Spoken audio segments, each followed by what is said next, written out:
9 different nationalities in the top 10 cars. It's very, very good. 2 Frenchmen. Well, a Frenchman will start. Sebastian Bourdais from pole position. He's got a Finnish superstar next to him, Mika Salo, who has been doing very good starts. He did a couple of great ones at the test day the other day, so they're quietly confident that Mika will get off to a good one. Graham Rahal has the job for Rick Kelly. James Hinchcliffe, the mayor of Hinchtown, an IndyCar star, is here from Canada. So what you're looking at is all of the co-drivers will start this first segment of the race. Will Power, great to see him back in Australia after another successful series in the IZOD IndyCar series. Nicholas Manassi and Antonio Liuzzi pairs up with Tony D'Alberto. They've got the red, white and green colours on that car.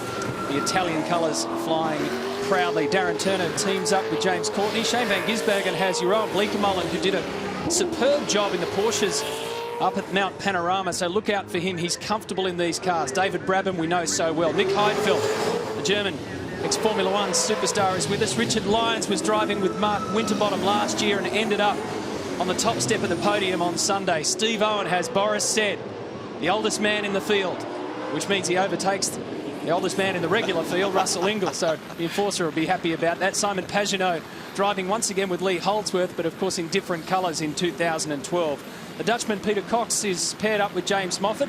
Stevie Johnson has Max Pappas, Mad Max, in car 17. Michael Patrizzi and Lucas de Grassi. Greg Ritter has slotted into car 33, so regular viewers of our championship will note there's been a change there in the normal driver. Alex Premer has been benched. Greg Ritter has come in after doing a stellar job on the mountain. Stefan Saracen and Justin Wilson there.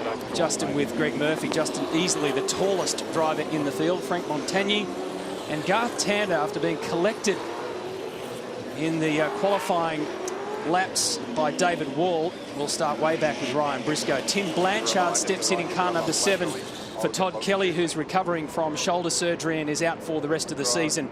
And then it's Dean Fiore, Gianni Morbidelli and David Wall with Jamie Campbell Walter, the Scot.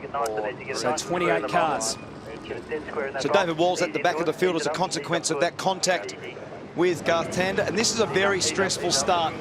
Qualifying was all important on the streets of Surfers Paradise, but the start with all the internationals, all the co-drivers starting, will be very telling to the first corner. And that little graphic there was so critical. 161 points is the difference between first and second. Aaron Noonan has joined us in the commentary box. And you've got a wealth of knowledge on all of these co-drivers, Noon, so we're going to pick your brains on all of them. And there's a range of drivers, Matty, who've not done a standing start for years. They're used to rolling starts in Indy cars and sports cars, so don't be shocked if 2 or 3 of them don't go anywhere quickly. Back of the grid settles in. Even the system for the green flag will be telling.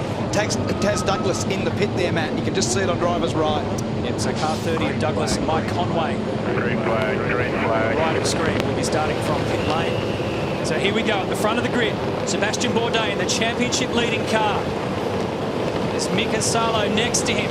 Behind them, Graham Rahal and James Hinchcliffe. Hinchcliffe got a pretty good start, but now he's stopped dead.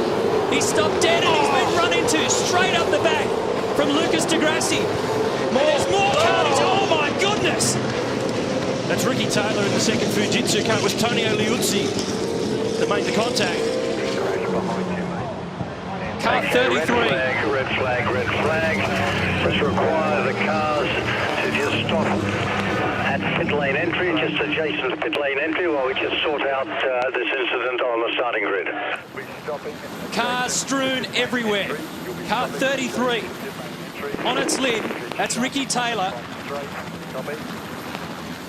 And the rescue crews get to him quickly. Big damage to the front of car 4 of Simon Pagenaud. Tonio Liuzzi also into the wall. He's over there on the right-hand side. They had nowhere to go, Matt. So the Hinchcliffe start promulgated all the drama. Well, and surprisingly, it looked to me as though he got a good jump.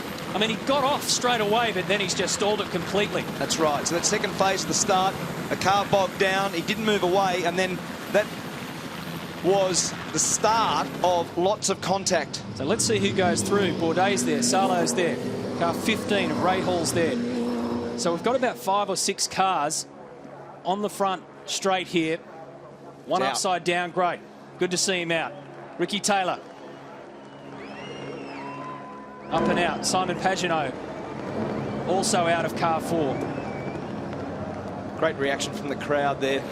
Very hard to get out of the cars, even at their best. But when you're upside down and the window net gets caught up in the belts, when you undo the belts, you fall on your head. And this is how it started. Have a look at the Fujitsu Commodore. It slows down. So then that was immediate contact. Liuzzi into the back. There's Pagenaud into the back of him. He flicks to the other side. Ricky Taylor ends up making contact with the front of the Irwin Falcon and then turns on its roof. And that just shows how fast the cars are in such a short period of time. That's right. This is 1.5 ton of V8 supercar. Now watch this.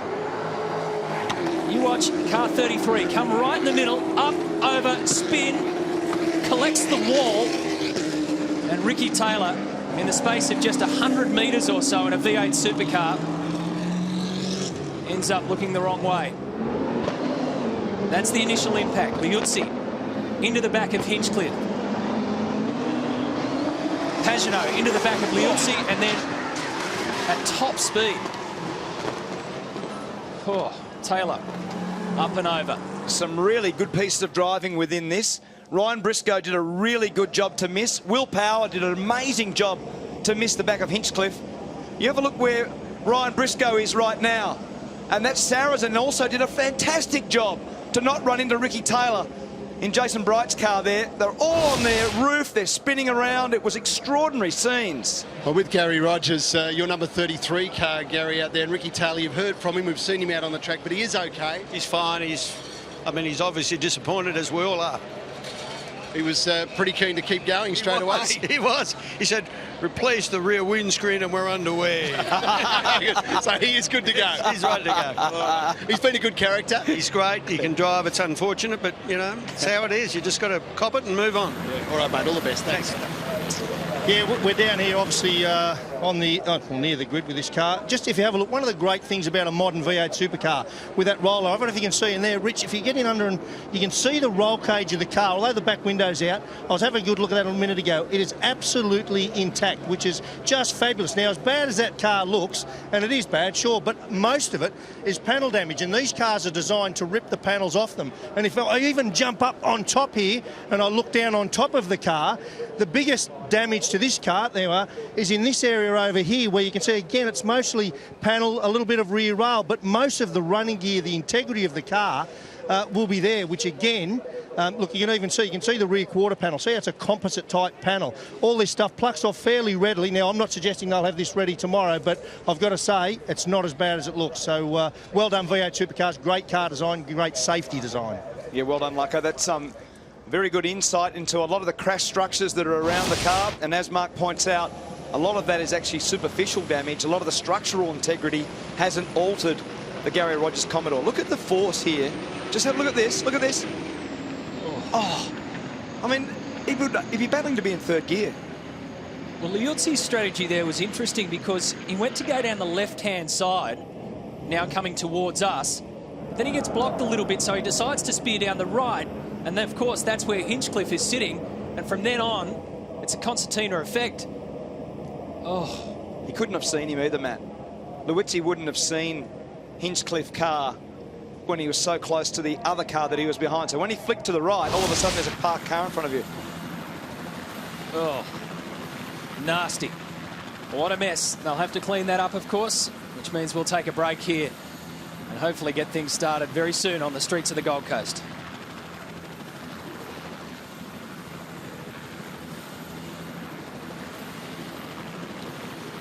So this will require a full restart to this race. Immediately red flag. We've got a range of damaged cars. Having a look in pit lane, the Team BOC car of Stefan Sarrazin has returned, and Jason Bright, the primary driver, was going to the other end of pit lane, but the car went past, so he's had to go back. And he's in there. So there's a range of cars involved in this. Ricky Taylor, the American Grand Am Rolex Sports Car Series driver, on board the 33 car. That's the car that flipped down the road. He's okay. He stepped out of that car. It's just been pushed back onto its wheels. The rest of the grid, the rest of the field has come around and formed up nose to tail under red flag conditions. There is the Fujitsu Commodore. that he was to share with Greg Ritter. And they're putting that one onto the truck to move it away. We saw damage to Tonio Liuzzi's high flex number 3 Ford, Simon Pagenaud in the Irwin car. Some rear end damage to James Hinchcliffe in the 34 Fujitsu GoDaddy car. The Pepsi Max 51 car of Justin Wilson was stopped because he had nowhere to go. He was parked right behind the crash scene. Here's the 34 car, and you can see there's where he was hit from behind. There's James himself helping the team push it back to pit lane. It's just had a massive whack from behind. And that was the issue that we raised before the start. Drivers that don't do standing starts regularly, they don't drive these cars regularly. No one really actually fully stalled, but there were many of them that were slow away. And it created a real concertina as Liuzzi was trying to move away from Will Power and get a run on the Orcon car.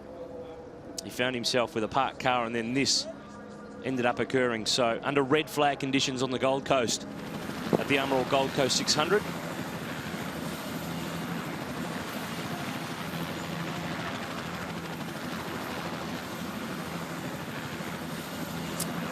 Welcome back. As you can imagine, the clean-up job is well and truly underway on the main straightaway here at Surfers Paradise. So car 33 is on the back of the truck and headed back around to pit lane. Car 34, the sister car, has also gone in. James Hinchcliffe has helped push that car back in and running repairs to the front for Team Vodafone.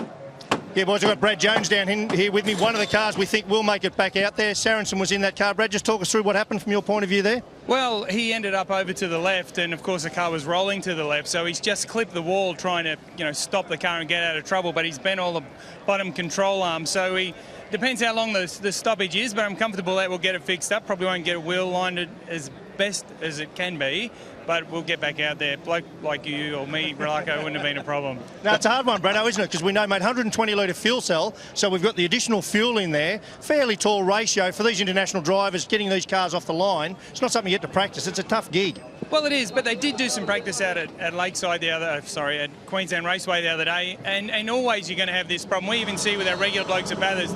So it is a pretty tough call, but, it's racing, and we've done this for a couple of years now and not had a problem, but it's unfortunate that when we have, it's gone this wrong. All right, thanks, Brado. Thank you. I'm just with Lee Holdsworth. We're looking back down pit lane as there's a lot of scurrying, a lot of work going on at the moment. But Lee, Simon Pagenaud, your teammate, got caught up in it, is in the medical centre. Have we got an update on him? No, I've spoken to him. He does have a sore wrist and a bit of a cut on his hand, so it was a huge impact. Didn't actually look that big on telly, but yeah, obviously by the damage that the car got, it was a big hit. But the Irwin car's looking a bit of a wreck at the moment. Hopefully the boys will be able to screw it together and get it back on track tomorrow. But, first things first, I hope Simon's okay. He just had nowhere to go, so I feel sorry for him. So not much really he could have done from where he was? No, I think it was Tonio Liuzzi in the Delberto car. Had suspension problems or something. He broke his suspension on someone else's car, and he was a slowing car, and Simon ran into the back of him because there was nowhere to go. So, unfortunate. That's racing, isn't it? We'll let you get back and check on that car, mate. All the best. Thanks, mate. Cheers. Okay, so a possible wrist injury for Simon Pagenaud. Let's take a look at it again. And just, the narrow nature of this circuit just amplifies all of this trouble. The debris fence did a fantastic job there to keep the car within the confines of the racetrack. Could have very easily, over the previous years, we used to not have that. Have a look, listen to this. Yeah. So into the back. He didn't think it could get any worse. And then poor old Ricky Taylor, his first ever V8 supercar drive news. And his strength was his weakness, because he made a really good start back in the pack. He'd passed one or two cars and then found himself with a wall of traffic. He normally drives the Rolex sports cars in Grand Am in the States. Have a look at the speed he's got here. He pops out from behind Lucas de Grassi. Didn't make it through. Well, James Hinchcliffe is just out of the Fujitsu car and back in the garage. Boy, welcome to the Gold Coast. That was some wild start. Yeah, it was. It's one of the things that comes along with standing starts. I got initially a pretty good launch, and I guess I got a bit greedy with letting the clutch out and the thing bog down. And I mean, I still don't know what exactly happened behind me, who hit me or whatever, but we obviously got tagged pretty hard, did a lot of damage to the back of the car, and we're out. So gutted for the boys. You know, they've done such a good job, and, you know, Michael qualifying us up on the second row there. It's certainly not the way we wanted it to go, but I guess the good news is we live to fight another day, and there's another race tomorrow to try and redeem ourselves. James, physically, you're okay? Yeah, fine. I mean, I cracked my head a little bit. Well, ask me again in an hour, but I've hit harder than that. I'll be all right. All right, mate. All the best. We'll see you tomorrow. Cheers. Thanks very much. And that is the good news. After all that mess, the drivers are okay. All righty, we'll take another break while they continue this clean-up operation on the Gold Coast.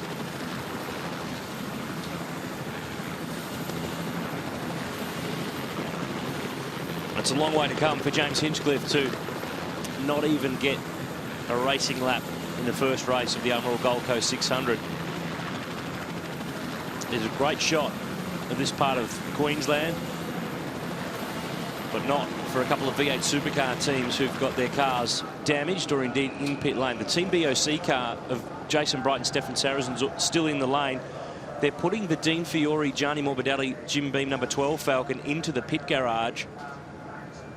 And I think they've also returned the Pepsi Max crew car of Justin Wilson and Greg Murphy into pit lane as well.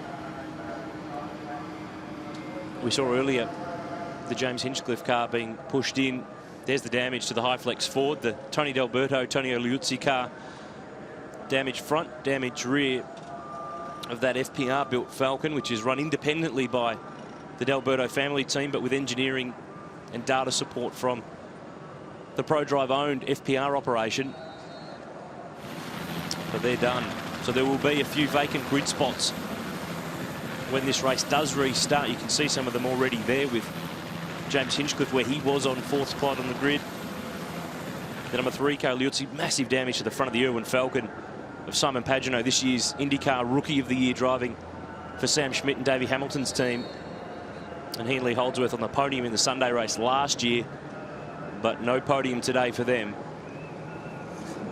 as that car's taken back to pit lane. And even further behind, there's the Fujitsu Commodore, the team and the entry, the 33 Fujitsu car that those two guys drove last year here on the Gold Coast. So we've lost a couple of cars that will not take part in the restart for this race. There's a few more being patched up that will rejoin, and now it's a case of being in something of a holding pattern. The cars that were involved in the accident have been removed and are being taken back to pit lane, and then there's a bit of track cleanup work to go on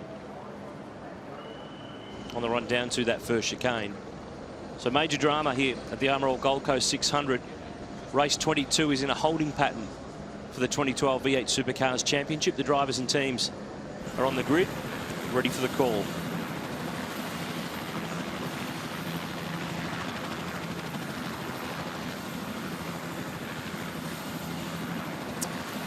Well, it's a tale of woe for quite a few teams and cars and drivers, and the scene of carnage at the start here as we wait for a restart. And as you can imagine, there's quite a few gaps left now on the starting grid. Yeah, you guys picked it well. One bloke that did really well to avoid the carnage, Will Power. Hey, Will, just describe, how'd you see it from the driver's seat, mate? What went on in front of you there? Well, I think Hinchcliffe stalled. And, you know, I was kind of glad I didn't get a good start, because I would have been into the back of him, but I just missed him, and I don't know what happened behind me. So I got away with it lucky. What I do know, mate, is from your experience on the ovals, we've talked about this. I mean, you've had to learn to avoid incidents. That's part of the game there. I guess it's probably paid dividends here today, mate. Yeah, maybe. We don't do standing starts on ovals, but, you know, it was just, yeah, I mean, any racing driver is always looking to avoid an incident. It's just human nature, mate. All right, good luck for the rest of the day, buddy. And Will Power is actually a critical player in this, because Tonio Liuzzi tried to get around Will, realised that he couldn't on the left, and darted into the right. And that's when he runs into Hinchcliffe, and Pagenaud runs into him, and then Ricky Taylor comes and arrives on the scene. Ends up that way.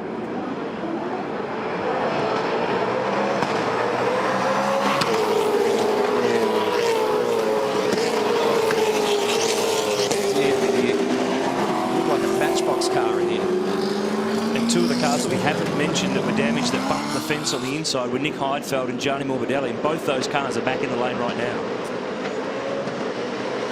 Guys, I'm here with Tonio Liuzzi, and Tonio, we're just watching that back on replay. Boy, that was a pretty wild start. Yeah, I had a really great start, much better than the car ahead of me. So I was trying to go on the left side, but suddenly the car in front of me closed the door. So I decided to change direction. I didn't hear anything from the radio that there was a car standing still in the middle of the track. And when I moved to the other side, there was the Fujitsu car just standing still, and I couldn't avoid him. So it was a shame because we had a great start and we were looking for a really good race. So had all hell breaking loose in front of you and behind you as well. Yeah, I saw it was a bit of a mess after we were standing still, but you know that's what happens when you start in such a narrow track. But this is racing. How are you physically? Okay? No, all good. Ready for tomorrow. Just upsetting because I think we had a really good chance to be really strong today. All right, all the very best. We'll see you tomorrow. Thank you. Okay, I've got Ryan Briscoe who's sharing the car with Garth Tander. Ryan, from what we could see, mate, you got a ripping start, then did very, very well to avoid it. I was just talking to Will Power. I wonder if a little bit of that IndyCar Oval experience helps you with those reflexes. Yeah, I was kind of expecting there to be carnage in front. You know, it's not where we wanted to be, 24th spot today, and with a lot of rookies and guys not experienced with doing standing starts, I knew it was going to be probably tricky and we're going to be doing some weaving. Wasn't expecting to have a car upside down in front of me, but yeah, thankful we didn't get any damage here, and hopefully we can just do it again. Ryan, just quickly for people at home, how hard it is to get these things off the line? I mean, with a 12 diff ratio, 120 litres of fuel on the back axle, it's obviously difficult. It's not that bad, but there's heaps of horsepower, so it's a fine line between just sitting there smoking the tyres or just bogging it because you've got quite a tall first gear. So it's a fine line, but Garth's been gearing me up and telling me exactly what to do, so I'm just following his instructions and hopefully we can get another good one. Yeah, well, it's an art form. You did well though, mate, so good luck this afternoon. And Ryan Briscoe, one of those rare days in racing when it's a good thing to start down the back of the grid and avoid all the mess at the front. Back on the coast in a minute.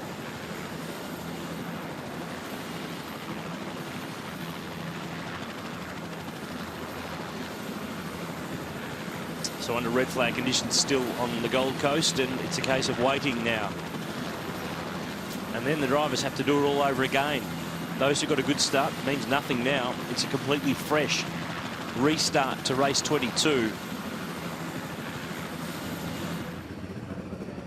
The guys at the front were able to get away. Sebastian Bourdais and Mika Salo. Nick Heinfeld going back onto the track. The Bottle Ford bumped the fence as he was going to the left to try to avoid, and made some contact, and they've done some running repairs. You can see there the bump marks on the front spoiler. Sharing with David Reynolds. This is the car that finished second at Bathurst a fortnight ago. Obviously back to its regular number 55 and the regular green Bottle livery. And the veteran of 183 Formula One Grand Prix will head back around to the start-finish line.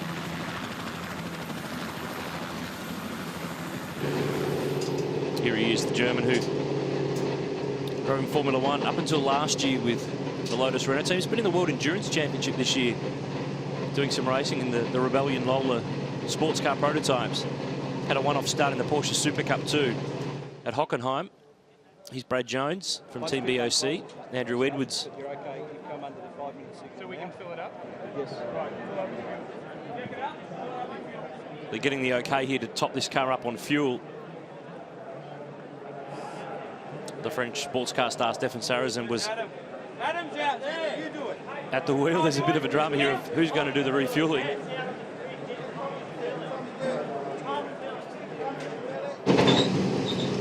That Brad Jones team running 3 cars. They've got the Lockwood car with Nicola Manassian starting up the front. They've also got the Wilson security car with Jamie Campbell-Walter down the rear of the field, and now they will just top that car up on fuel and fill up the 120-litre fuel tank, which is the same tank size we use for the Enduros. And the Frenchman will head out of the lane. Zero your fuel. That's zero your fuel. Mark Winterbottom here, Stephen Johnson with Phil Bailey from V8 Supercars. They just said, can everyone close the doors so 55 can get to the restart? So it's a full restart, is it? Yeah, basically back to start again. And what, still 102? It's probably going to be time certain now. Yeah. They fill up. Yep. Once the 5 minute signal had started, the race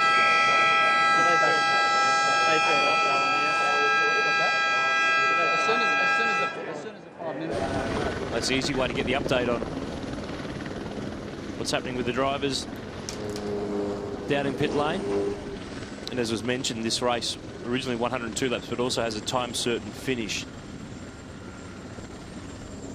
which will be more than likely what we end up running up against. You can see Nick Heinfeld there in the Bottle 04 just weaving through the parked cars to get back to a grid spot. You can see over there to the right in the pit lane the Irwin Ford with the Stone Brothers crew collecting the car, and the Fujitsu crew have in fact now put a cover over the 33 Ricky Taylor car. Here's Heidfeld.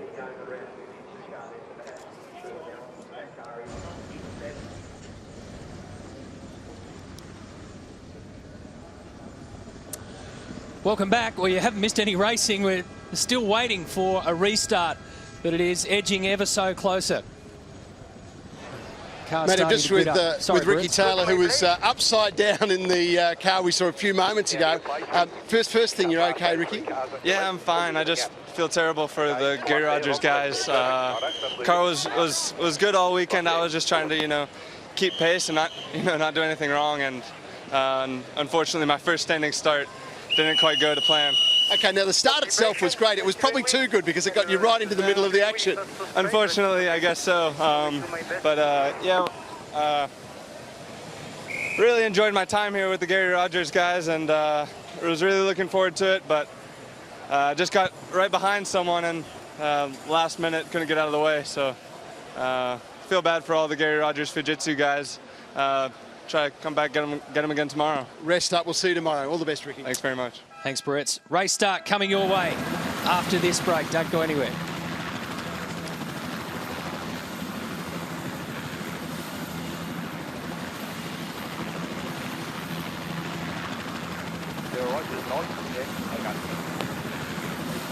So still in a holding pattern here on the Gold Coast.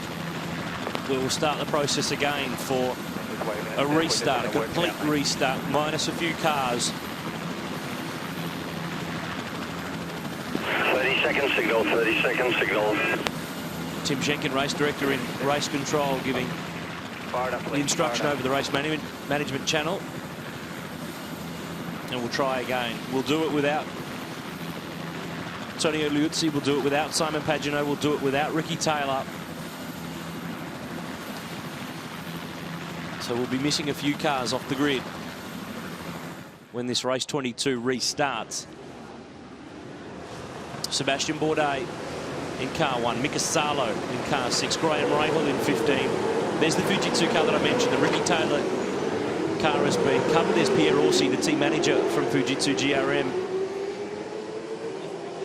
They've got two damaged cars, one clearly very damaged, and the other, the James Hinchcliffe car, was hit from behind. So the cars have left the grid again. Yeah, so a little bit of good news out of all of that. Just having a quick chat with Gary Rogers. They're absolutely going to have a crack at fixing that car and expect to see it back out tomorrow. So there's a bit of team spirit for you, and that team's got plenty of it. Richard Holloway to the right. Gary Rogers, team boss. Absolutely. If you can get it out of here. And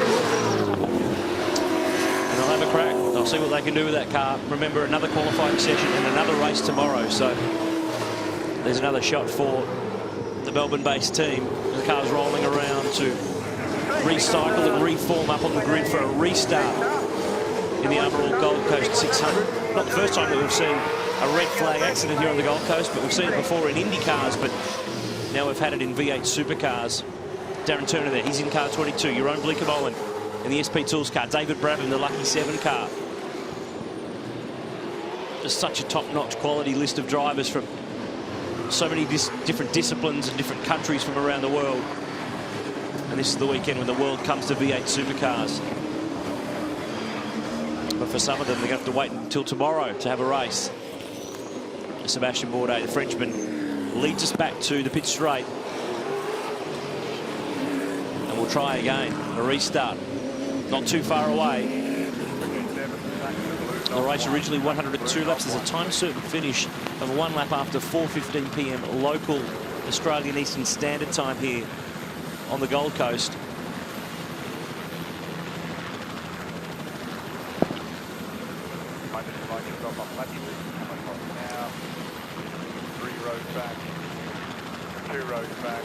Back here on the Gold Coast for the Armour All Gold Coast 600, and the cars have gone out in their formation lap, so restart not too far away.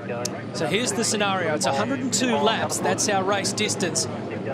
But this will have a time certain finish attached to it, which is 4:15 local time plus 1 lap. So we're probably going towards a time certain finish instead of going the distance of 102 laps. You know, car 33 is out of this one. Car 4 is also out of it. Car 34 in pit lane as well. Another car has just entered the lane, and it's car 30 of Taz Douglas and Mike Conway. Green flag, green flag. Okay, let's see if we can get a clean one this time. Bourdais and Salo at the front. Ray Hall behind them.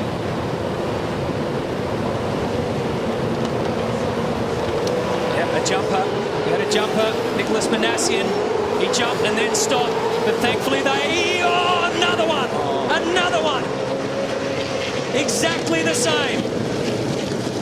Unbelievable. Car 11, Frank Montagny, is a 3-wheel deal at the moment. So Manassian went to jump the start. Red flag, red flag, red flag. Same procedure as prior. We need the cars to stop towards the back of the grid. So the key here is car 14. Are you okay? Are you okay? With big damage to the left-hand side, and for a split second I thought he was going to get away with it. But he jumped. He went early, and in a carbon copy of what happened to Hinchcliffe, he got bogged down on the second attempt. Now everyone speared right to get out of the way,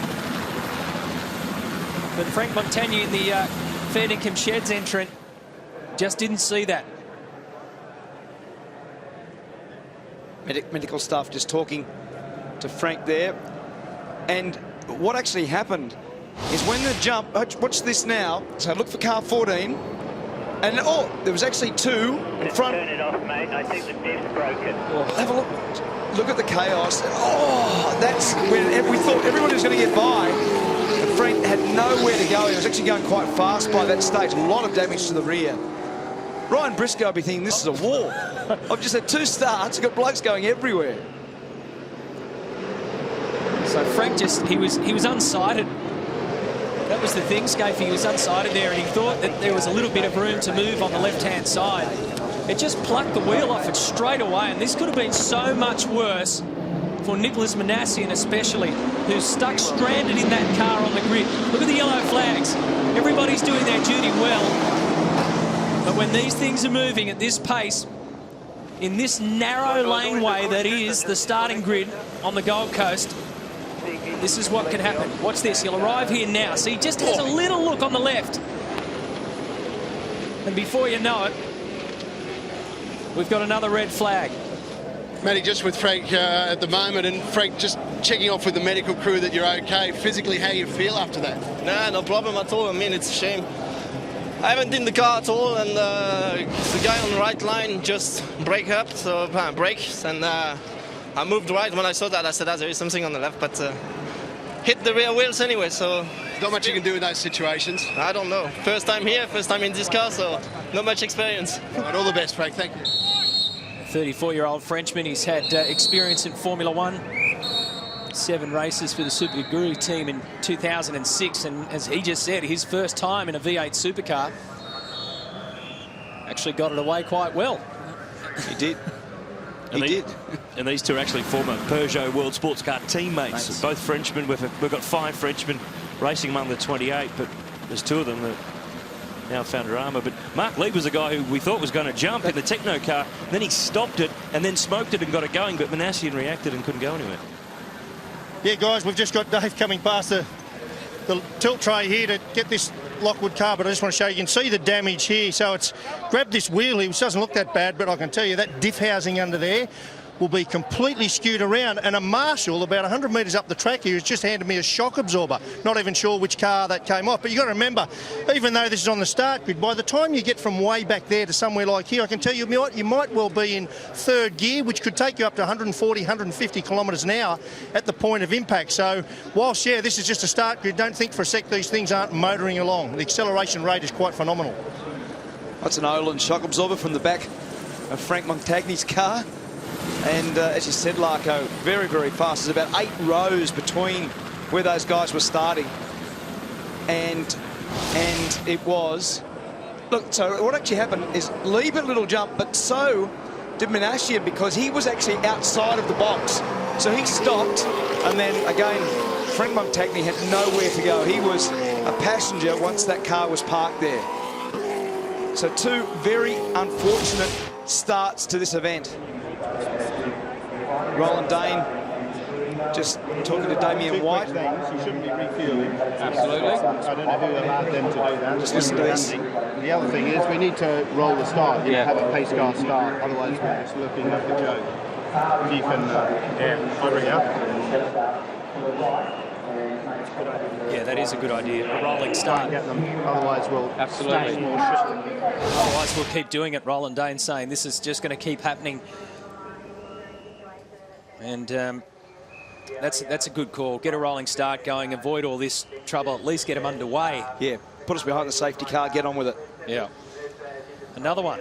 21 left in this race, so 7 casualties already. We still haven't completed half a lap here on the Gold Coast.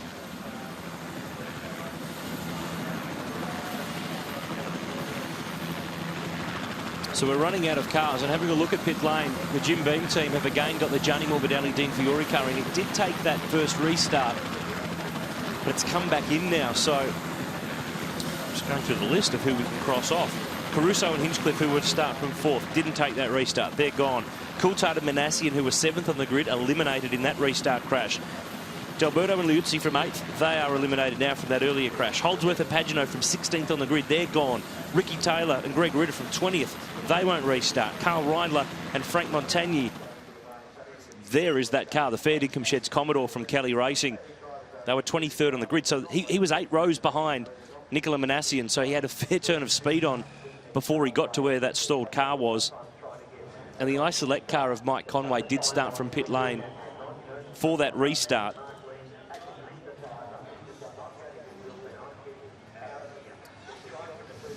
And everyone wants to come to the Gold Coast 600, don't they? Not sure that this fella paid for a ticket, but Rob Crawford, their team manager at the Fair Dinkum Sheds team, formerly with the Holden Racing team and Kmart Racing. And they've lost their number 11 car of Carl Reindler and Frank Montagni. 4 cars from the Kelly Racing team. Next year they swap to Nissan Altimas under the new Car of the Future regulations in V8 Supercars. And the survivors are back on the grid, now waiting for another restart. It's a great sight, this part of the world, but that's the last thing on the minds of many of these drivers and teams. We just want to get this thing going. STP Petter's Nissan GTR safety car parked on the front row of the grid. Amber Anderson behind the wheel and Sarah Schofield from V8 Supercars in the passenger seat. And we usually have on average nearly 4 safety cars periods here in each race. The girls haven't had to do any laps today. The cars haven't even been making around one racing lap to come under yellow flag. We've been under red flag conditions now twice. Damien, can you just confirm we've got the teams now moving back to their original grid positions, please? Move back to the grid.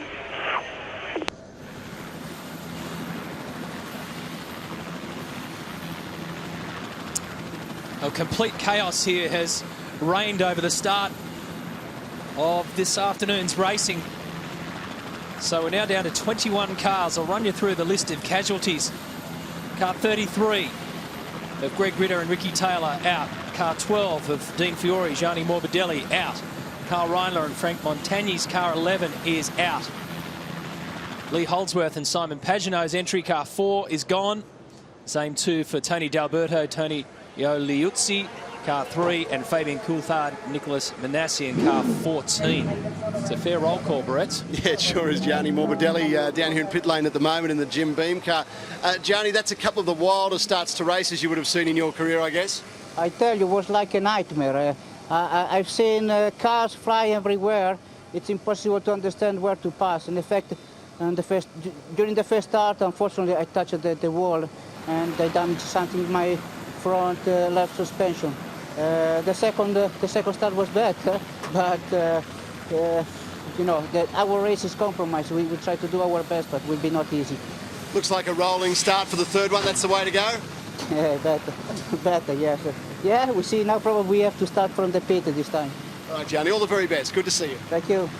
Thanks, Barretts, and that is good. So we can count Morbidelli back in. We were told that car 12 had been ruled out, but it's back in, so 22 cars left. The way it's going, it's hard to get a read on anything here. So a rolling start will be taking place. They will still grid up and head out on a formation lap and then get it moving. And you know what? We haven't even got into the curbs issue yet. Did you bring your rental car? Because we might get a spot on the grid. Because they haven't even made it to the curbs. Curbs? What curbs? It's Paul Morris there directing traffic for Gianni Morbidelli to move the Jim Beam Falcon out. So there's a lot of conjecture at the moment about the rolling start. A lot of contact between teams and race management. And these are, as we've said so many times now, they are very, very hard cars to get away well. You've either got two options, which is massive wheel spin, or very easy to bog the engine down and pretty much stall, which is what we saw in both instances today. And when you've got a parked car pretty much on the grid, and the visibility when you're behind, especially at speed, behind another car in front, you really struggle for visibility to see that car, and the contact that we've seen is a consequence of that visibility. Yeah, this is Sebastian Bourdais' car sitting up here in the front now. He's been away from all the drama, but just to explain how hard these things are to get off the line, I've talked about how heavy they are. They've got 120 litres of fuel, not the 80 that we usually have. Tall diff ratio. The tyres are hot. It's a hot day, so they're extra sticky. They're soft tyres, so everything is compounding. It couldn't be harder. And what you've got to do, you sort of stop here, you put them in first gear, and on the steering wheel here, I don't know if you can see the little lights in there. So what they'll have a certain RPM and a throttle position that they want to bring it up to. And I can tell you it's not a lot of throttle, so it's not like they just hold it flat and dump the clutch. And when the adrenaline is really pumping as a driver, I can't tell you how hard it is, like exiting the pit lane. You can't just sort of hold it at 30 or 40%. You want to just dive into it. So it's got very, very scientific. Now, as a result of it getting so scientific, it's easier and much easier to make mistakes. And Dave, if you point the camera down here, we can maybe get a sense when you're sitting down low, as a driver, if you look down through here, you can see you actually can't see around the corner. Now, if I add 150 k's to what I'm doing sitting right here, it gets that much harder. Yeah, and that's been shown, hasn't it, Larko? Spot on there. So the big question is, will it be a rolling start? They're still trying to figure that one out. We'll find out very soon.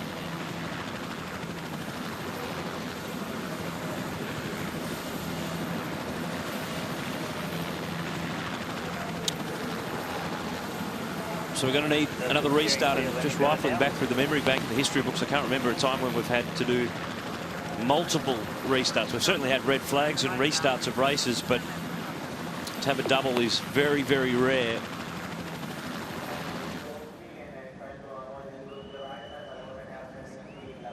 As we wait for the second restart to race 22 of 30 this year in the V8 Supercars Championship.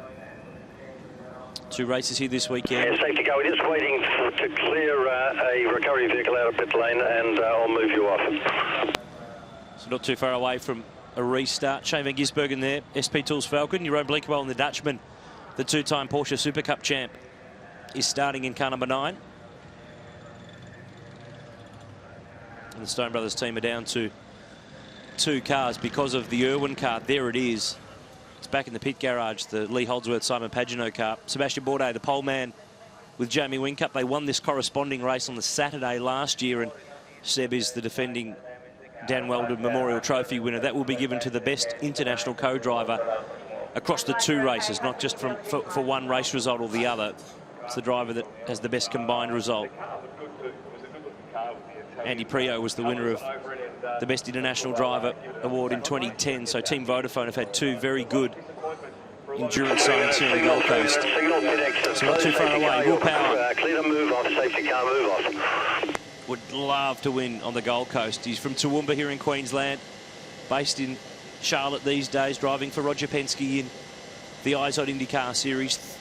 3rd year in a row, finished as runner-up, pipped in the last race at Fontana by Ryan Hunter-Reay. But he gets a chance here to convert into a race result here in the Gold Coast. He's raced here in the junior categories in open wheelers, then in Champ Car and IndyCar, and of course now in V8 Supercar. And look at all those holes on the grid from the cars that won't take the restart. 6 cars that definitely will not be on the grid. We may see some pit lane starts from other cars that top up on fuel, because of course this turns into a timed race scenario. So they have to change their game plans. They have to change their numbers, because the numbers that we would have worked with to 102 laps on how many you can do to make it home and the like will change. So the calculators and the spreadsheets will be working overtime. They let anyone in here, don't they? Bit of a crazy outfit. Part of the party atmosphere here at the Armor All Gold Coast 600. But the teams now have cleared the grid, and the drivers will be sent away to form up again and have a go again at a second restart. So essentially the 3rd start for race 22. It'll be Bourdais and Salo at the front, Graham Rahal in the Jack Daniels car, and Mark Leib for Techno Autosports.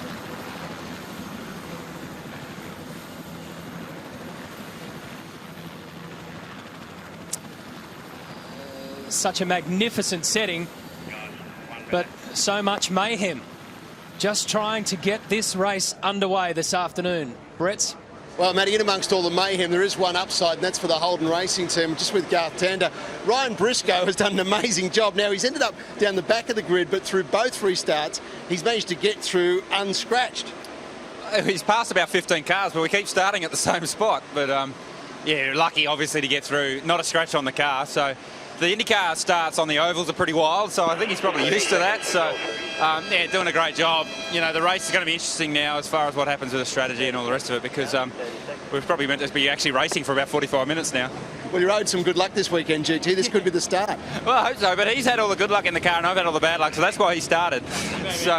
So yeah, if I started, it would have been me up and down. So we'll see what happens this time. Great, thanks, mate. And thanks, James Courtney, for your input as well. Well, thank you, Mark Beretta. Cheers, guys. Very formal, wasn't it? Oh, I know why they're happy, because they're not in the cars. That's right. That's why. Okay, let's answer a few questions for you. Information has been coming in from all different directions. There won't be a rolling start. They're going to restart as per normal. So effectively, no rolling start, but they're going to roll the dice again and see if we can get a proper one underway. We're down to 22 cars left. This will be a timed race, a time-certain finish at 4:15 local time. It's approaching 2:30 on the Gold Coast right now, plus 1 lap. So we've had a few people tweeting, asking some questions. Will the race be shortened? Effectively, yes, because it'll have to finish to a certain time. Will we ever get this thing started? That was another question. Hopefully, yes, very soon. We will. Also, where's Crompo? He's not feeling that well this afternoon, ladies and gents, so he's decided just to take it a bit easy. And boy, Neil, you've just missed nothing but chaos. So Aaron Noonan's helping us through this one, giving us the rundown on all these international drivers that have witnessed something quite crazy. Scafey, I don't know about you, mate, but I reckon good team management here would, remembering we've just had now 3 warm-up laps, so your tyres are going to be hotter than they conventionally are at a start like this, so the data and information that teams have won't correlate with the way they're going to start. If I was a team manager now, I'd be saying to my driver, give it some welly, give it some throttle, just make sure the thing spins, get off the line. 100% Larko. And the other thing I'd be doing is not using the brake. The cars have got a handbrake and they load the clutch and load the drive line up against the brake. So I'd just be driving it away like a road car, but what you said about getting some wheel spin is exactly what you need to be able to do to guide the drivers to walk the cars away. This is actually quite stressful for them now. They've had 2 starts, 2 big crashes, still the pressure's on them to get away. It's not like the job's not done. And now they'll be thinking about it even more. David Brabham, with all of his worldly experience in motorsport, said at the very start of today's coverage that these cars, these V8 supercars, mess with your head. And he came in here with the attitude of, I'm not going to think about it today, I'm just going to try and just drive. So you then add all the pressure that's building from the restarts, the enormity of the crashes that we've seen. It's amazing that somebody hasn't been hurt already. And it's only through skill and good luck and good management, good safety management, that hasn't happened. So a lot of guys, again. A lot of guys coming in through pit lane. That's a smart move also. That will have come from team management to get them started out of pit lane. 3 cars in pit lane, car 8, car 30 and car 21. Green flag. Here we go again.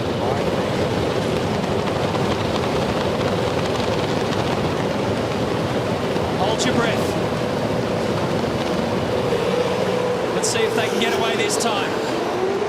Will Power this time was stuck on the inside, but down to turn 1, Mika Salo has taken the advantage, and Graham Rahal has gone around the outside of Sebastian Bourdais. There was contact. Richard Lyons, a heap of guys have run through the chicane. They'll be okay with that. But Richard Lyons and Nick Heinfeld made contact only very early into the start, probably only 5 or 6 car lengths off the line. It was your old Bleekemolen in the Shane Van Gisbergen entry who just had to go straight on through. There he is, the SP Tools car. Now, down the back straight, beach on the right-hand side, high rise on the left. Nothing but curbs facing them here. Most of these guys drive open wheelers. They spend a lifetime avoiding curbs. Turn 11.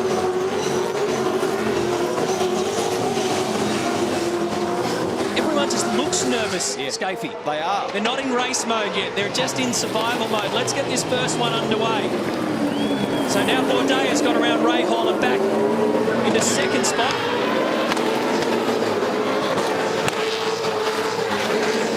And now they can settle into a rhythm.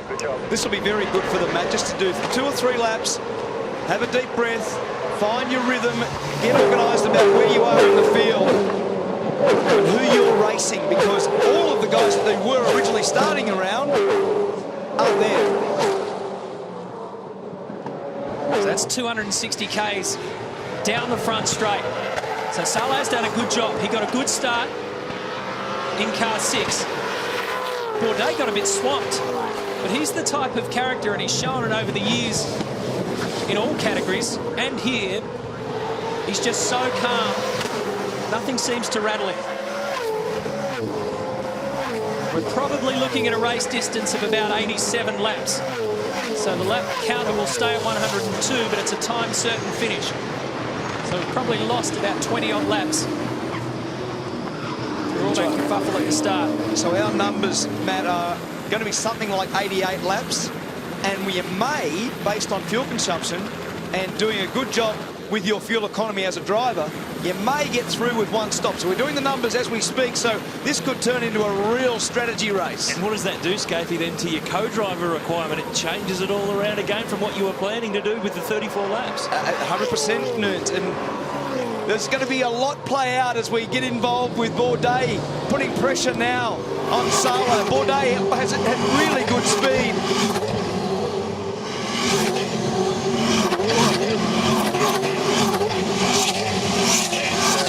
That was Richard Lyons getting a little bit loose. There's Heinfeld on the inside of Will Power.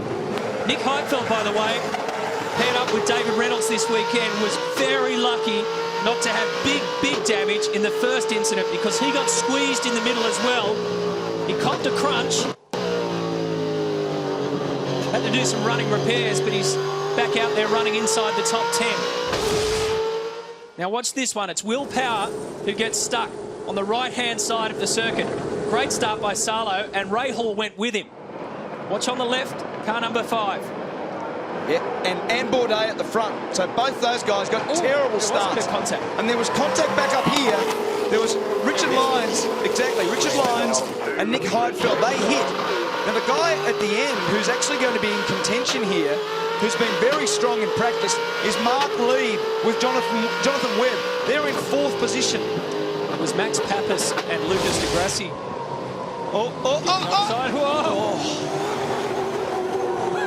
And the reason why you do that on the way in, Scapey, is because you know what will happen on the way out if they make contact. So I thought then there was definitely going to be a turnaround. I thought that Bourdais was going to hit Salo on the way into turn 1, and very easy there to spin the guy around and back them into the tyre wall. So that's Salo. There is Bourdais. Behind them in the Jack Daniels entry is Ray Hall, and then Mark Lieb. Paired up with Jonathan Webb. The German has been super comfortable in the car this weekend. And that important word, rhythm. Dive on the inside here for Heinfeld. Good move. On David Brabham. Good move. David Brabham also did a good job. Gave him a little bit of room. He's now moved across on Will Power. And this is the contact. I thought for sure these guys would come undone. That's Salo in the lead. He goes straight across the curb. And not just straight across the curb for him. What about Bourdais? He hasn't just got 2 wheels across it. He's got 4 wheels across it. They both leap over there like Dukes of Hazzard and get through there. Very close. Yeah, and not only that, Scapey, as you know, mate, that creates a really great little psychological game between these two, because Bourdais very well knows now, after having his nose literally bitten off there, that he's going to have to make his move stick. There's no just poking around the back 3/4 of the car, and that makes his overtaking manoeuvre more fascinating to watch. That's 100% Larko. It was a very bold move from Bourdais, but also very good protection from Salo. And that body language of those sorts of manoeuvres, they set the scene for this battle. Bourdais has got to have a dive, but when he dives, it's going to have to be authoritative. He's going to have to park the car right alongside him and take track position.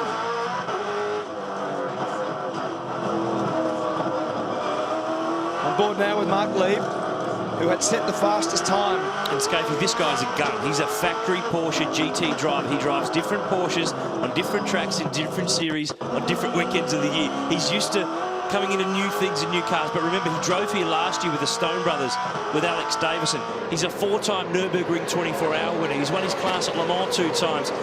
He doesn't have a big name here in Australia, but he's one of those GT drivers who have got really good cred on the world motorsport stage. The guy behind him too, Darren Turner in the James Courtney car, Aston Martin GT driver. So although they don't have the big names that you might not know from Formula 1 and Indy cars, very, very competitive and suited to this style of racing. Darren Turner, of course, got the late call-up and the unfortunate call-up in the circumstances last year following the death of Dan Weldon. So it was a big job for Darren to come down here with all of that emotion as well, and he did a super job. He's good friends with James Courtney. And the Dan Weldon Memorial Trophy is on offer again this weekend for the leading international driver, taken out, inaugural trophy taken out last year by Sebastian Bourdais. You can see there that Lieb now putting plenty of pressure on Graham Rahal. Graham's father, Bobby, was a very, very successful IndyCar driver. Great pedigree in that form of motorsport. Had some fun here on the Surfers Paradise Street Circuit himself, Bobby. Yep. And this is another of the IndyCar drivers, Mike Conway, who drove for AJ Foyt this year. He's in the Taz Douglas I-Select car. He's won the Macau Grand Prix. He's won at Monaco. He's won at Long Beach. He's pretty good on street tracks, and now he's in a V8 supercar for the first time. Jamie Campbell-Walter, who joined us earlier on for the GT race, he's in the David Wall Wilson security car, and just in front is Gianni Morbidelli. So that's down the tail of the field. This is the replay at the hairpin. Marco Andretti getting a little assist from Gianni Morbidelli, and Justin Wilson in the Pepsi Max car trying to get through. Mark Lieb now getting a run on Graham Rahal. He's been sweating on him and sweating, but Rahal will shut the door into the back chicane. Now he knows that Lieb's on his tail, and that tail was jumping high through the last of the chicane series there. So down to turn 11, the left-hander, he has a look on the inside, gets it all crossed up. That was very close. It looked like Rahal was going in the fence, and Mark Lieb was trying to take evasive action. Fastest lap of the race at the front of the field. Mika Salo, 1:13.82. And he's on course to do back-to-back quickest laps. Rahal now should let Mark Lieb go. In fact, he's holding both of them up. He'd be smarter in terms of overall race pace to let Mark Lieb go by and try to stay with him. Darren Turner closing up now behind Mark Lieb. Darren in James Courtney's car for the weekend. And as I said, he's going to have a bit of a dive. That's Rick Kelly there looking on. And he'll be sensing the same thing. He'll know that there'll be drama attached to this if he doesn't make a call on that. So Andretti under brakes with Justin Wilson, who gets by. So this is a bit of pretty wild activity. And oh, down the inside, gives him a bump. Back down the inside again, two teammate cars. Wilson did a good job to give him room. Morbidelli into the back of Marco Andretti. And there's an agreement at the 100-metre marker of whoever is in front has track position for this chicane. You can't get two cars into the fast chicane together. Did they tell the international drivers about the agreement, the Australian agreement? Oh, well, yes, they did, Matthew. I don't know whether they listened or not. Jason Campbell-Walter putting a move on Mike Conway for 21st. But the funny thing is, too, Wilson and Andretti, teammates for the weekend, but for 17 weekends of the year, they're not in IndyCar racing. It's got to be really strange to race against some guys all year and then come to the other side of the world and then be paired up with them. So Bourdais has just got a bit of a watching brief, if you like, on Mika Salo. There's probably no need at this stage to do anything dramatic. He's driving the championship leading car. He wants to bring it home straight to hand it over to Jamie Whincup. Meanwhile, Rahal, the 23-year-old, continues to hold off Mark Lieb. Just a lap or so ago, it looked for all certainty that Lieb would get past, and this time he probably will. Oh, good save. Very, very good save. That's twice in 2 laps. It's been a good save for different reasons. Last time around, it looked as though Rahal was going to go straight into the fence on the side. This time around, big lock-up, and the Techno Autosports car is just waiting and waiting. You should let him go, Matt. He'll either create his own drama, or he'll get, in terms of impatience, he'll get a bump from Mark Lieb. But another 1 or 2 laps of this will be an angry little spot to be sitting, and everyone will be in tears if this passing manoeuvre doesn't happen the right way. So 10 laps down. Thought we'd never make it this far. And at this time of the afternoon, most of these guys were thinking they'd be putting their feet up by now. Their first stint would have been done under normal circumstances. They'd be back at the hotel pool. They're going out. We didn't come out here to work. The guy working, though, Richard Lyons, started 13th in Craig Lowndes' car. He's now up to 7th. He's not quite in shot, but he's the biggest mover in the field so far. They snake their way up the back part of this circuit. 3rd time around. We've been watching for car 19 on 15 and still can't get past him. So Salo leading the way, doing the job well, the Finnish superstar from Sebastian Bourdais. And in fact, Mika has just done the fastest lap of the race last time around, a 1:13.57. He's got a gap of about a second over car number 1.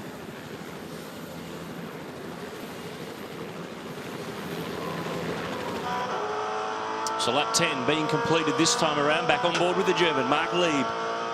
Closing in on Graham Rahal, putting the pressure on the Jack Daniels Commodore. And the young American IndyCar star who's raced here before. Not in a V8, but here's Lieb's chance. He's got a good run off the chicane. He's got his nose in the gap, and Graham will give him some room. So Lieb in the Jonathan Webb Techno Commodore moves through to 3rd. He's just got to cover the line on the exit of the hairpin. That's Jeff Slater, engineer for car 19, on the radio. And Darren Turner doing a solid job. The Brit is in 5th. Just keeping a watching brief. He and Lieb, fresh from last weekend's World Endurance Round at Fuji in Japan. The next round next weekend at Shanghai in China. So busy guys jumping in and out of different cars. And now Turner zeroing in. Bleekemolen's 6th in the Van Gisbergen car. Lyons is 7th in the Lowndes car. Nick Heinfeld is 8th in the Bottle Ford of David Reynolds. David Brabham is 9th. Will Power 10th. Outside the 10 is Peter Dumbrink, 11th in the Super Cheap car. Boris Sett, 12th. Then Lucas de Grassi, Ryan Briscoe, 14th. Here's Lyons, 7th spot, winner last year on the Sunday. We're on lap 12.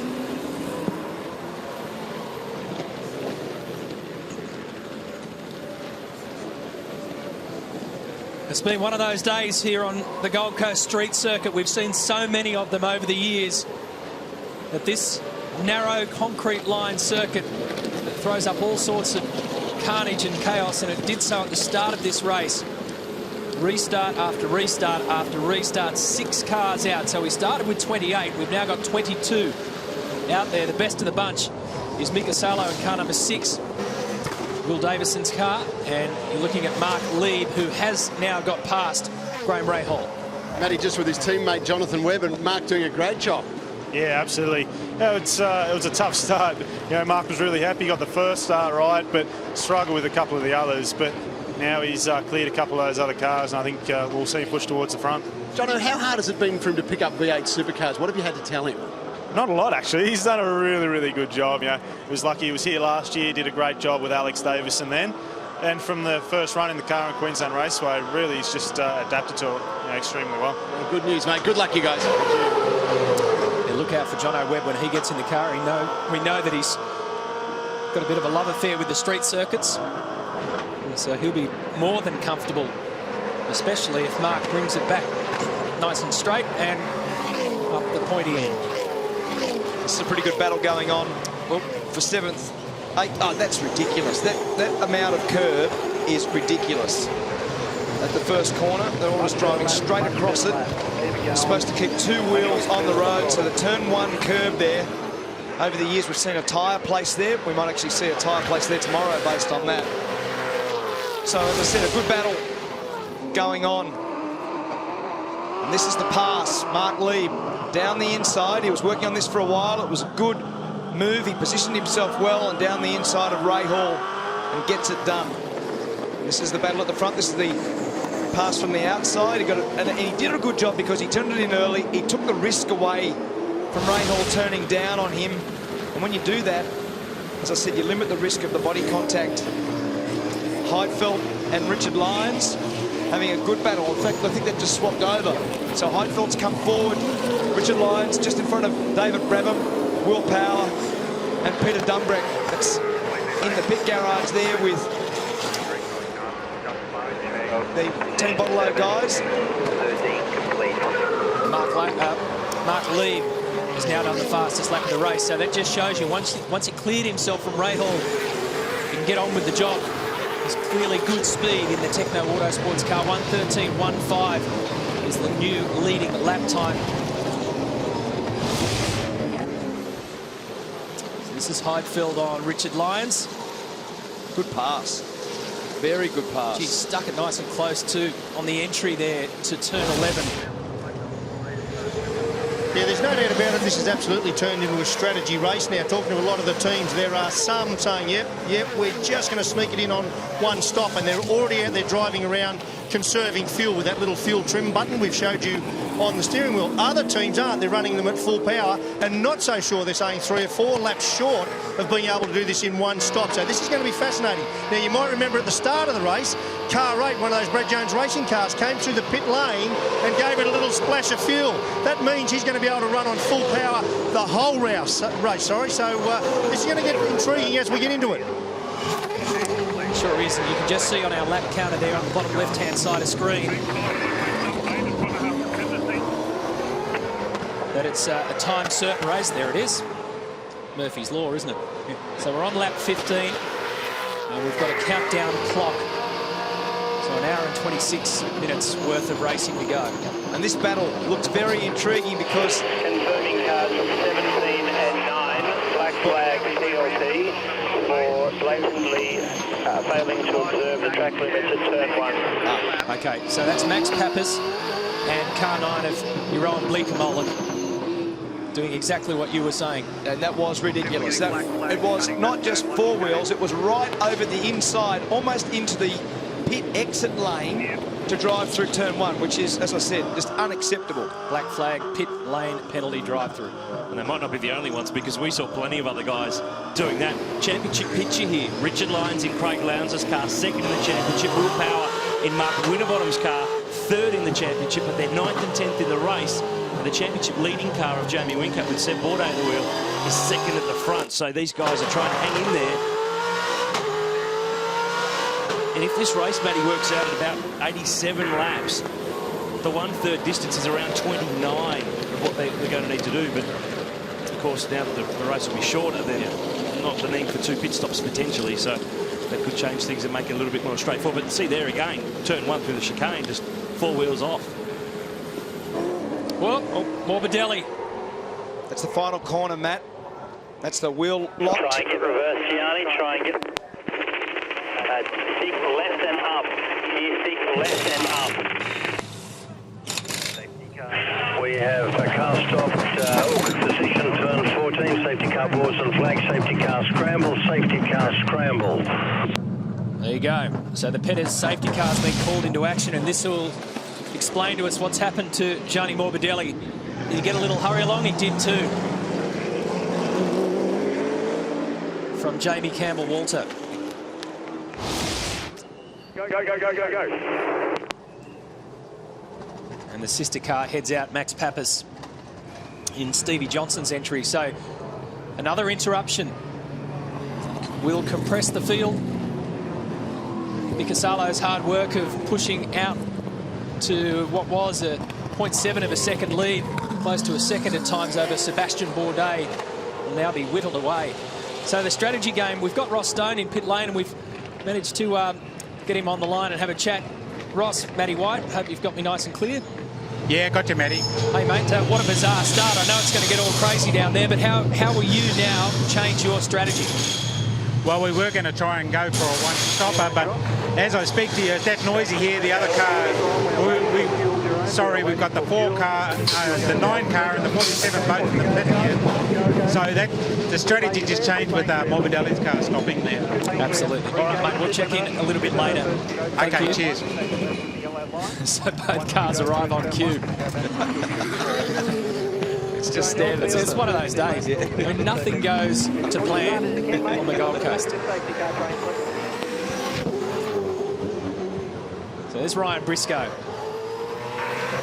What it's done is it's forced the co-drivers to stay in under this safety car scenario. So they're going to do more laps, and there's going to be weird normal driver sprinting at the end. It's going to be very, very good. Key word? Great. Weird. Weird.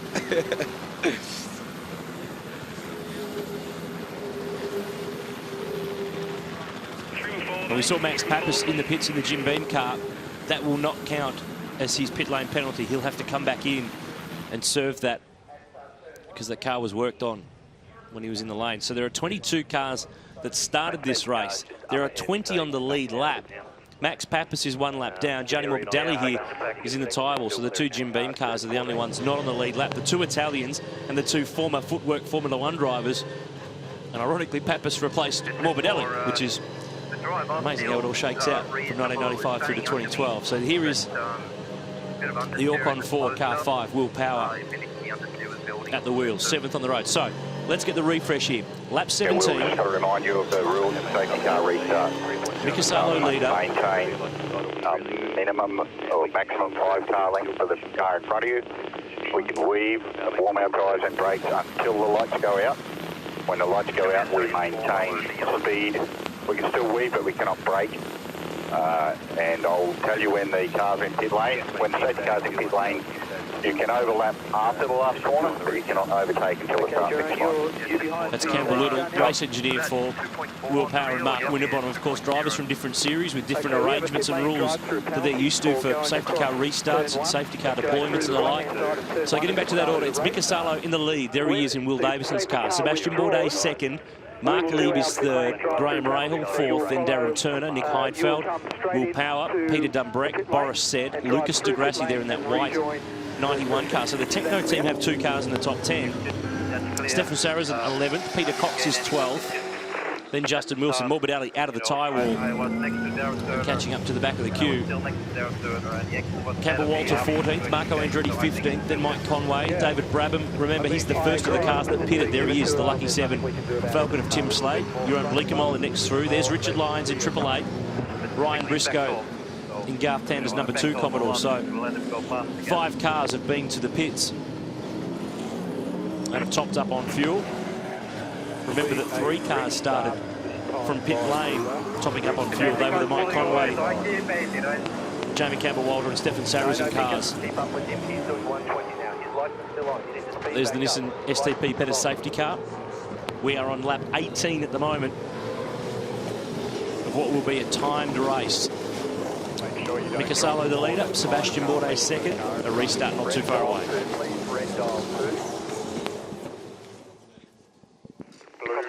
Still under safety car, and it's extreme slow-mo, not only showing you the maximum air time that these V8 supercars get, but also the incredible amount of force that they've got to deal with.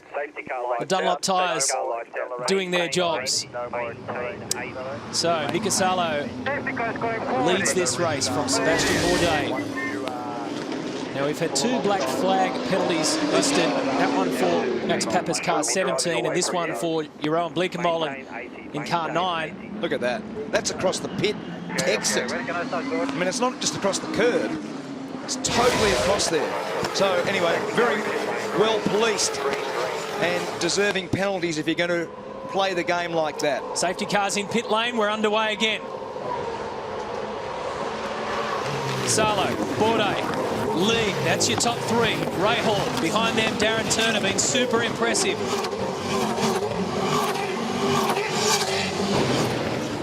Down to turn 4, Turner wants to have a look already on the Jack Daniels car of Rahal, who's been under pressure. They get side by side onto the back straight. It's a drag down to the chicanes. Well done.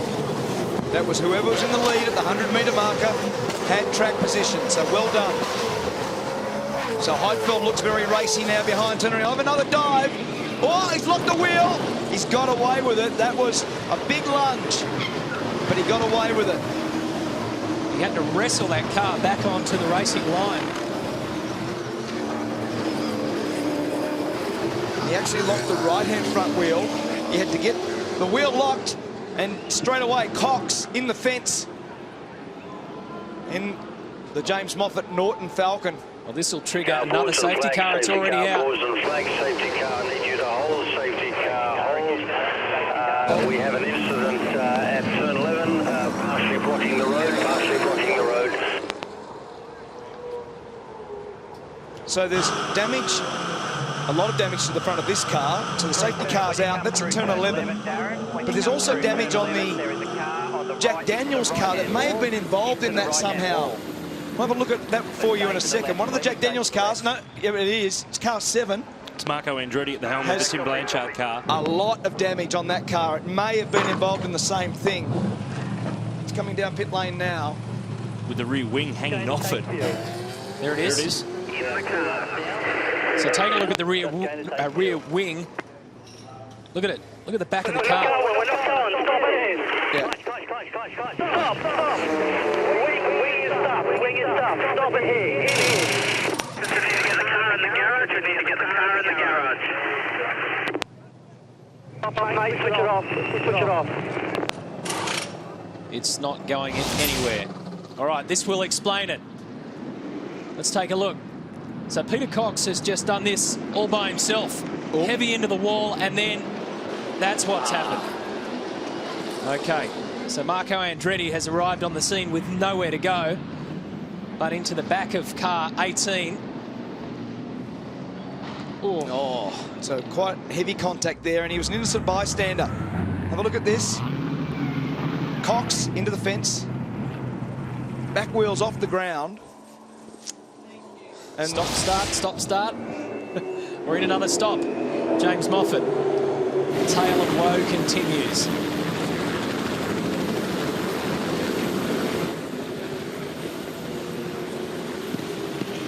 So on lap 21, And Peter Cox and James Moffat, the Team Norton DJR4, buried in the fence. We're in a safety car on the Gold Coast. Last year, 23 cars finished both races, but we had all 28 start. This time we've had 22 start.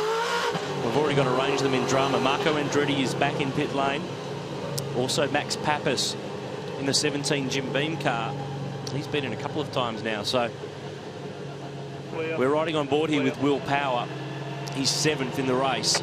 It is Salo in front from Bourdais, Mark Lieb, Graham Rahal, Darren Turner. Nick Heinfeld, the German, is 6th. Will Power next. Then Peter Dumbrek, Lucas de Grassi. Boris Said is 10th. Stefan Sarrazin 11th. Justin Wilson 12th. Jamie Campbell-Walter 13th. Mike Conway 14th. Then David Brabham, Richard Lyons, Ryan Briscoe. Your own Bleekemold, remember, with that pit lane penalty, dropping him further back. They're the only cars. They're 18 on the lead lap. It's a battle for survival of the overall Gold Coast 600. There's Bleekemold, the Dutchman, in the SP Tools car. And here's his countryman, Peter Cox, who they were both racing in Spain last weekend in the Blancpain Endurance Series at Navarra, but they jumped on the plane to come to the Gold Coast, and already they've both been in various forms of drama. But this is one of 4 cars, the Norton car from Dick Johnson Racing. They've had heaps of work since Bathurst to repair the VIP car that you can see there of the American road racing expert Boris Said, who sits in 10th spot, having started from 14th. This will very much be a time-specific race down in the pit lane with Kelly Racing here, doing some running repairs on one of their rattle guns. Bad luck for Marco Andretti. Wrong place, wrong time, blind corner, and Peter Cox parked in the wall. This will be the end of lap 21 this time by. And this is the 3rd event in the season of endurance, but I'm not quite sure that we thought that it would be this enduring. Mika Salo the leader, Sebastian Bourdais 2nd as the work continues on the Marco Andretti, Tim Blanchard, Jack Daniels Commodore in pit lane.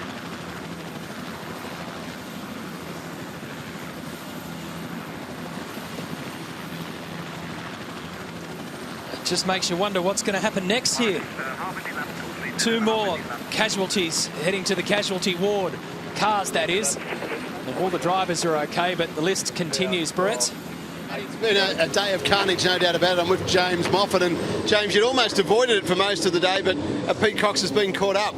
We got through the 3 starts all right, but yeah, look, obviously Pete just stuck it in the tyres there. It's unfortunate, but what can you do? Any feel for whether we might get back out there today or not? Look, I think we'll definitely, if we can get the car back out, the boys will have a look at it. Didn't look too bad.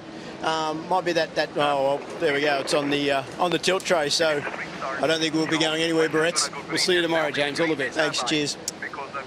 Yeah, he was positive there until he actually looked up and saw what you're seeing at home. His car on the back of a flatbed truck. No worries, So another one bites the dust. So time certain finish. Remember, it was meant to be 102 laps, 300 Ks. Clearly, we were never going to make that distance. So we're looking at chaos. We're looking at chaos. 4:15 local time is the time certain finish. It's now just gone after 3 o'clock. Accelerate away from the field. Car 6 to maintain speeds. Car 6 to maintain 80. Probably got about 82 laps, so the minimum driving distance for these co-drivers will be 29 laps. So lots of drama at race control about policing the curbs. Now that the race will be scheduled for a time certain finish, the distance for the drivers as a minimum is 29 laps, maximum 58. So on we go again. In line, green flag.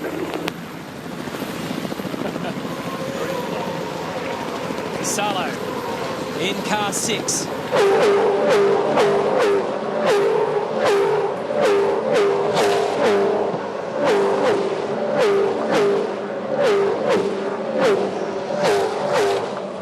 Mika has kept a very cool head while everything else has been going on around him. Sebastian Bourdais, likewise. He started from pole position and got swamped on the 3rd restart after bogging down with a little bit of contact. Mark Lieb has been the impressive performer from 5th in car 19. He's up to 3rd, but he's already made an attack on Graham Rahal, which was super classy. And you just get the feeling if he can stay close enough to Bourdais, and therefore Salo, he'll be in the mix here to hand back car 19 to John O'Webb at the front of the field. Certainly will be, and Rahal's got to not lose too much either, because it won't be too far before they can put their lead drivers in. We think at the moment the magic number is going to be lap 36 to make it home based on the revised duration of the event. So Nick Heinfeld needs to stay in contention. Darren Turner needs to give it back to James Courtney. So Bourdais now, critical time of the race, puts pressure on Salo. The steward, he's gone down the inside. He's gone straight through now. He'll have to revise that. He'll have to revise that, have to give the spot back, which he has. Well done. And Salo tried to just bump him into the fence right at the death knot. So it's on for young and old. Some of the best drivers in the world really having a crack. And Mark Lee's got a very good spot to watch all this action. That was Mika just going back and saying, you want to try that again? I've been around the block enough times, and I don't mind letting you know. You'll know what I'm doing out here. There's a couple of critical spots, Matt. You've got to come off the fast chicane to make sure you can't get into a vulnerable spot here at turn 11. You've got to make sure that you don't get past there, and this is the other one. And Bourdais was 20 kilometres an hour too fast. He was never going to stop. And again, just on Mika here. And again, Mika kept a cool head about him there. He kept his own racing line, didn't worry about what was going on behind him, but he will right now because he's getting pushed and shoved and spun around onto the front straight. So the Frenchman versus the Finn. This is ugly. This is ugly. It's already bumping. And I tell you what, Jamie Whincup will be watching this, holding his breath. Just bring back my car in one piece, he'll be saying. This time Bourdais gets it tipped up on the left-hand side and gets the move on Mika Salo, who's going to buy back down to turn 4. And Mark Lee will go up on the inside and find himself fighting for 2nd position. He's waiting for one of these guys to end up into the wall. He now slots back into 3rd because Bourdais comes back with a big drive up the back straight. And Salo, I want to be careful because he cut the chicane then. He ran through turn 1 and got back up the inside of Bourdais. So he should let him go because the stewards will enforce that. And it's also bringing Rahal, Turner, Heinfeld, Power. Look at them. They're all coming back into the mix. It was a bit of a battle in 3, but once the top 2 started fighting each other, it's now become a battle in about 10. And who do you reckon the most stressed man on the Gold Coast is? It's got to be Jamie Whincup, championship leader right in the middle. His car is in among all this. Well, how was the bumping? There was a bumping duel all the way onto the straight, then a little bump in the straight. Mark Dutton has said, no bumping, no contact, because he knows for Whincup, this has a bearing on his championship. The guys are policing this curve back at turn 1.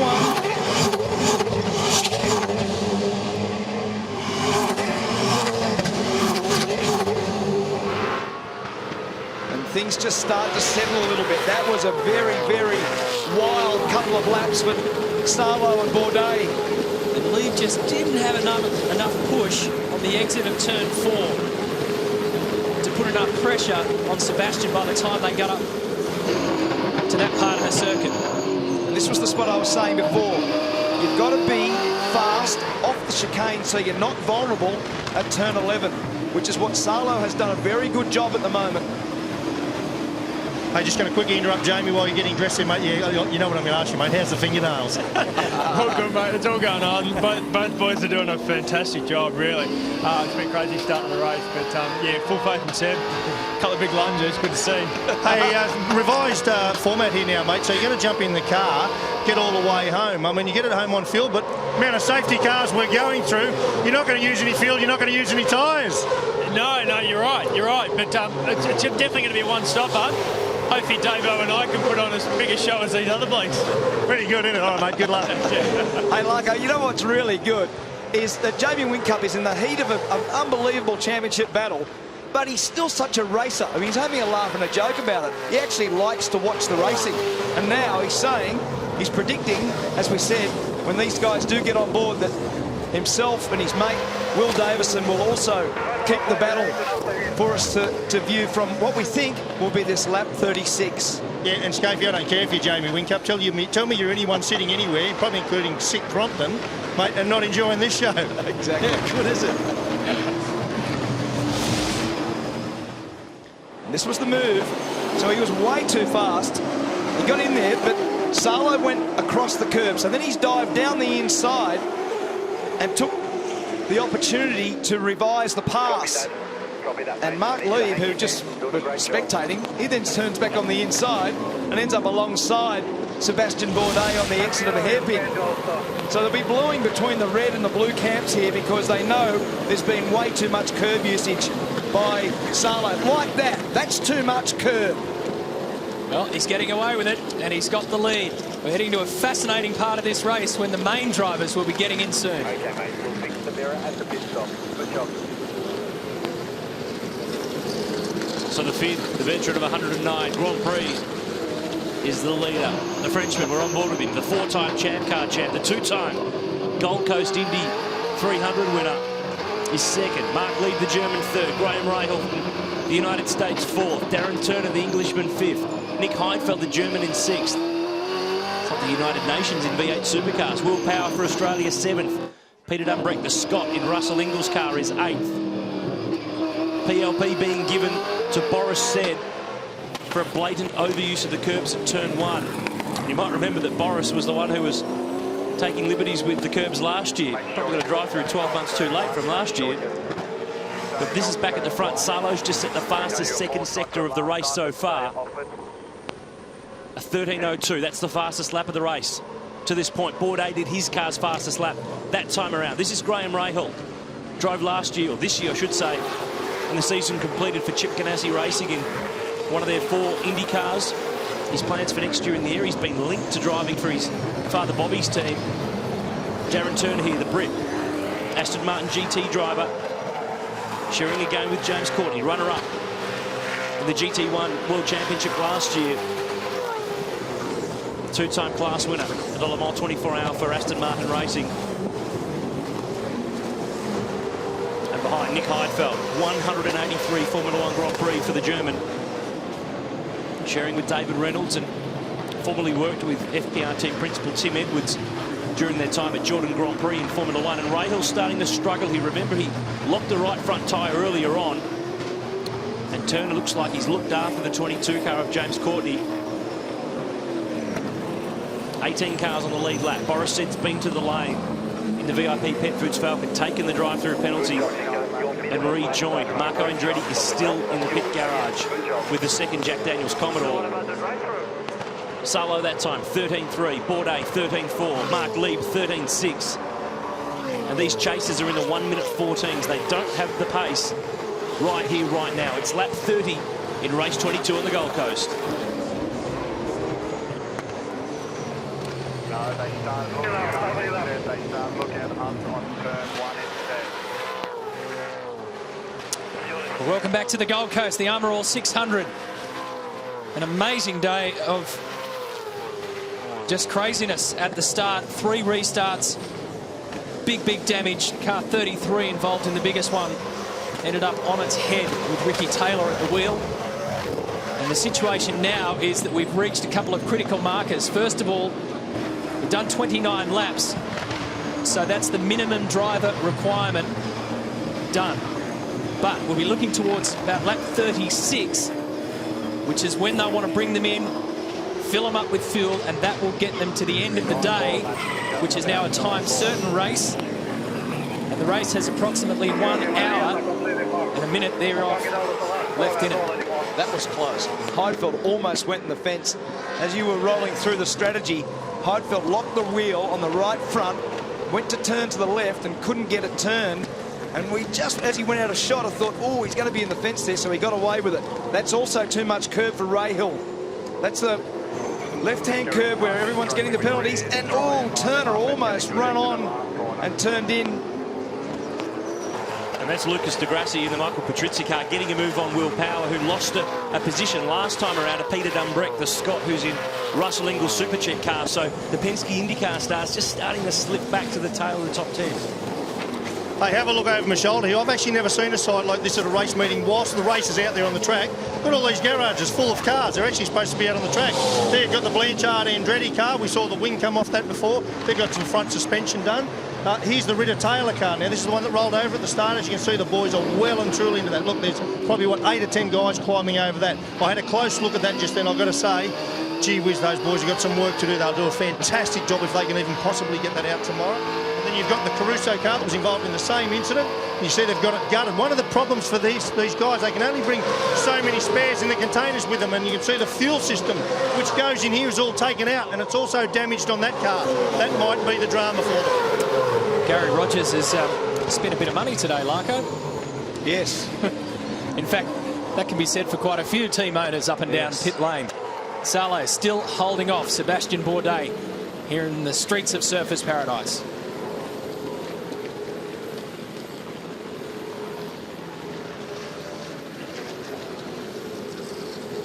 Lap 32 from high above, the beach to the right, racetrack to the left.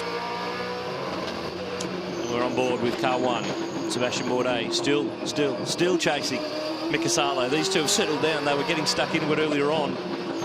Remember that Salo driving with Will Davison's 4th in the points. Will, that is, not Mika. But he's 470 down after a disastrous sandown at Bathurst. So in Will's brain, it's race wins that matter. The championship is pretty much conceded. Is now a 3-way fight between Whincup, Lowndes and Winterbottom. Less than an hour to run now. You can see the time counting down. It will be a time-certain race. That time through. Salo 13.2, Bourdais 13.1. He's in the tow on the trading post forward. He'll pop down the inside of the chicane. Can he pull it up? He does not make it through the chicane. He will have to give that back. He's got to wait for the fin. He's still waiting. Mika's hanging back. Now we'll take the spot back. Readdress, let him pass, let him pass. No stress, eyes forward. Mark Lieb still in 3rd, the German in the Techno Commodore. Rahals hanging on to 4th from Darren Turner. Bourdais not happy with Mika Salo. This is still going. Rahal and Turner for 4th. Someone's got to yield. They won't go through the chicane together. Now Turner pops out the other side. And he made a spot, but he didn't go through the chicane. Heinfeld just behind, Bottolo Ford. Then Peter Dumbreck, the Scot. The GT star in the background. Then Lucas de Grassi. He's going to let you pay. I think that was Alex Somerset, the engineer for 15, on the phone to Graham Rahal, saying that Turner was going to let him by. He's done a good job, the American. One of a handful here this weekend. Marco Andretti and Ricky Taylor haven't had as much luck. Boris Sed's taken pit lane penalties back to 18. Back to the front. This is still going. Salo and Bourdais. Ford Performance Racing and Team Vodafone have won every championship race this year. And 2 of their cars are in the box seat to perform today. Lap 34 in race 22 of the championship.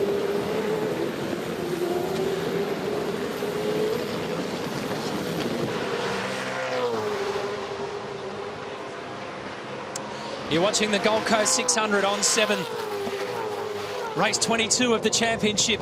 Our international driver still behind the wheel. And some very willing battles going on. This is position 5, car 55 of Nick Heinfeld and David Reynolds. Behind him is Darren Turner, James Courtney's entry. And it's Peter Dumbreck, Lucas de Grassi, Will Power. And Sebastian Bourdais down here at turn 1. Can't pull it up again and goes straight over the curbs, and will have to give that spot back to Mika Salo. Meanwhile, Darren Turner and Graham Rahal go side by side through turn 6, 7, 8, 9 and 10. And Heinfeld! How did he thread the needle? Great bit of driving. Rear wheels locked sideways. Couldn't do that in an F1 car. That's right, exactly. He'd be backed up. Remember, get your stuff together, D-Bap. So, lots of instruction there between the guys. They're saying to Salo to police him over the curbs. Oh, Bourdais. Oh, that was a big mistake, Bourdais. He very, very lucky then not to catch those inner curbs. That was very close. Well, They're getting to that stage, Scafie, aren't they, where they're just about to hand over to the main drivers. So these laps here, when you want to keep that concentration going. And already Vodafone is setting up. Getting ready. So the first one's to blink. This is a big call for Vodafone, for Jamie Whincup. So car number 1. And that was that curb that I said that he almost ran over, those 90-degree curbs. He got away with it. So Bourdais comes in. So too does Boris Seb. 24 seconds, 24 seconds. Jamie Whincup standing by, ready to take it home.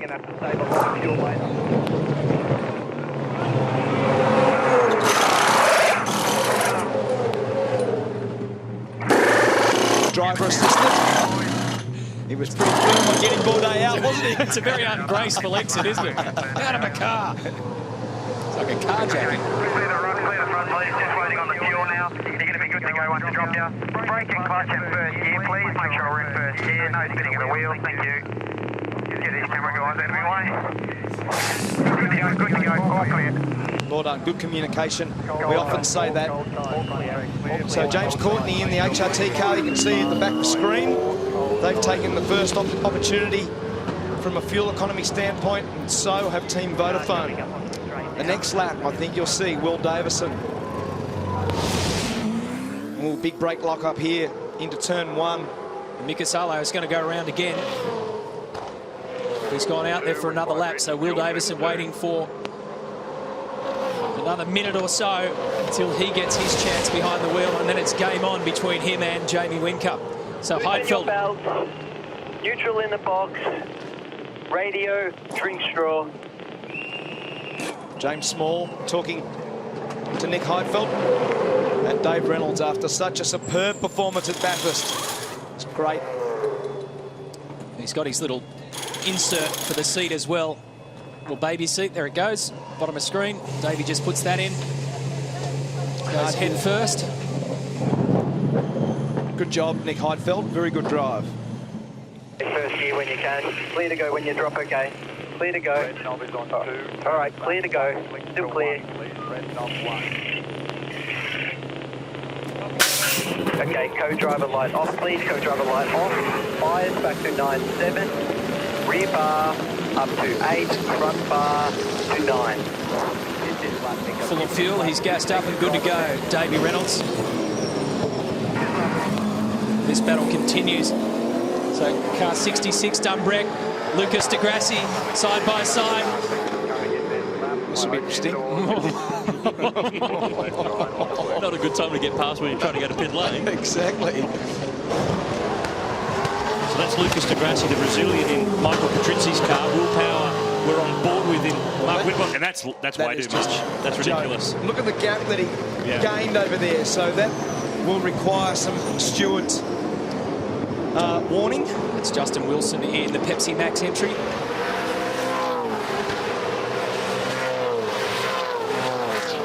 Will Davison ready. I think Greg Murphy might have jumped in to 51. You're right. Yeah, the big Englishman yanked out of that car. And here's Mika Salo on his way into the lane. Remember, that's James Courtney now in 22, who's actually a lap down, but will obviously move back around. Oh, this could be hard. Car 6 wants to get into the pits, but he might not be able to just yet. Now we can. So a very important stop. And isn't that bizarre? That's the driver change. Disconnect your helmet hose. Disconnect your cool suit. You must get out after first. After first. Disconnect your radio and drive through that box. Drive through, drive through. Drive through, drive through, drive through. That one. Missed it. So Mika Salo has stayed out of all of that trouble. Okay, the radiator's good. Radiator's clean. Had a fall there. I think he did. Had a bit of a tumble. Okay, we're getting there, Stevie. You want to be getting out now? Somebody shouting all the way. I don't hear him. What's your car? Triple A's on its way down. Okay. Hey, coming. up for you now. Go, go, go, go. You have to merge it behind, merge it behind, merge it behind. Go, go, go. So he has to come out behind Craig Lowndes. Richard Lyons coming in to give to Craig, but look for car one. Here it is. Yep. So here comes our race leader, Jamie Whincup. Change of and that's a positional change, a net gain for our championship leader. Confirming black flag, PLB 91. Blatantly exceeding the track limits at turn 1. Mick is still blowing up here. Wasn't happy about the communication in pit lane. He should be happy with the job that he's done, even though on the exit it's cost Will. Just bluing, and then he was bluing with the team that someone was yelling at him. So he's talking to Chris O'Toole now. He's still batting on with it. At least he's passionate about it, Matt. Lucky he still had his helmet on when he took a trip over the wheel. The head-butted pit lane. Oh, no! Davison in the fence! Oh! He'll be lucky to get away with this. That was so close. Whoever just missed him there was so close. I think it was Jonathan Webb in the Techno car, the white 19 car. Tobin out. And what about that? How quickly it all fell apart. Mate, I need you to stay out, stay out. Car 5 is in pit lane now, so I need you to stay out. And a double whammy. Car 5's in there, so this will show. This is just going to be a simple error down at turn 11 for Will, and he's going to go straight into it on cold tyres, and into the tyres. And watch this. We're on board. Listen. I've got to bring it in.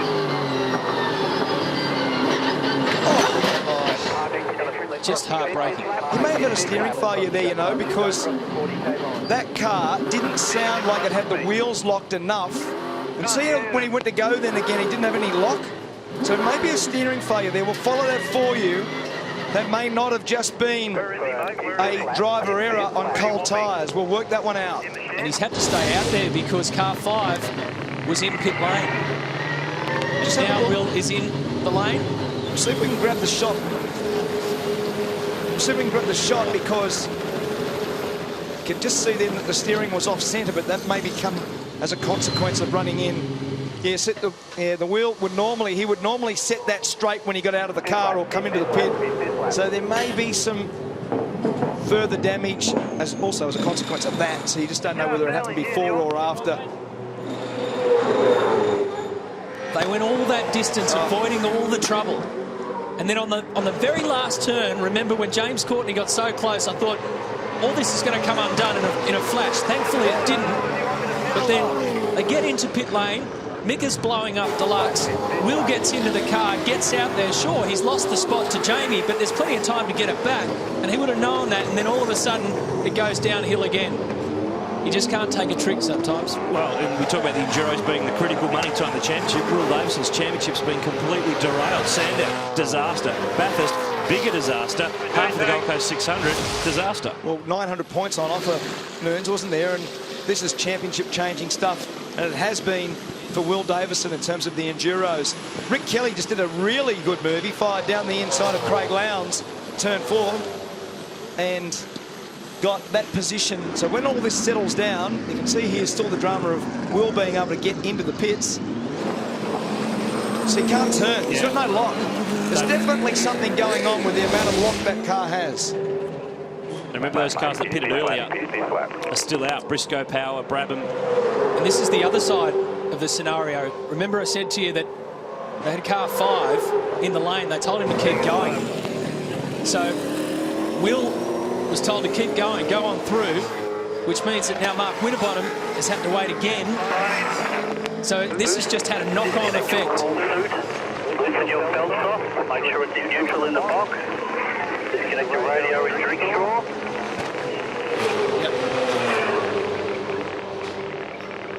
Oh, Matty, this is just a mess for FPR at the moment. Of course, the Frosty's had to keep going around. Will Davison, on the flip side, is in the garage, but none of the crew can get the car up to see what's wrong because they're all waiting for Mark Winterbottom to go through his pit stop. They suspect it is bent or broken steering, but they are just trying to get the car up now. They're short on hands, basically.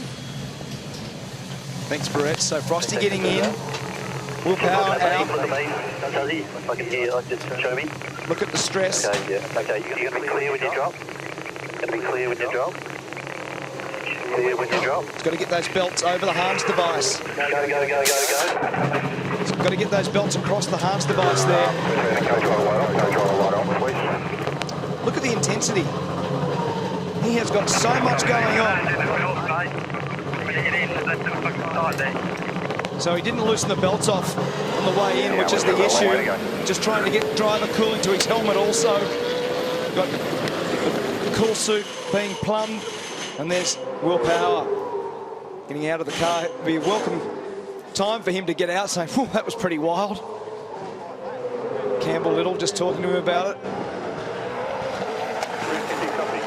And that's Rick Kelly in front of Mark Winterbottom. So he's done a great job.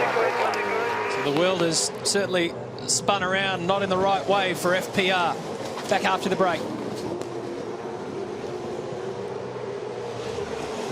So out front, Ryan Briscoe leads for the Holden Racing team. Remember that car was in back on lap 16. That's why he's still going. This is David Brabham stepping out. Tim Slade back into the Lucky 7 car, not using the driver assistant. And that was a bit slow. That car was serviced and waiting to go, but the driver change hadn't been affected. Composite crew there too, because the third car from FPR and the third car from Stone Brothers share team members, and this is the disaster for Trading Post FPR. So Briscoe leads. Jeroen Bleekemolen is second in the SP Tools car. Remember that he stopped lap 16. This is Jamie Whincup third. This is Triple Eight Craig Lowndes. He's 12th. So between them is Webb, Courtney, Reynolds, Slade, Ingle, Rick Kelly, Winterbottom and Jason Bright, who we're looking at in the BOC Commodore that Stefan Sarrazin, the Frenchman, started. Okay, mate, we didn't know if you had radio, that's all. Times are good, fuel is good. Briscoe staying out. Bleekemolen staying out.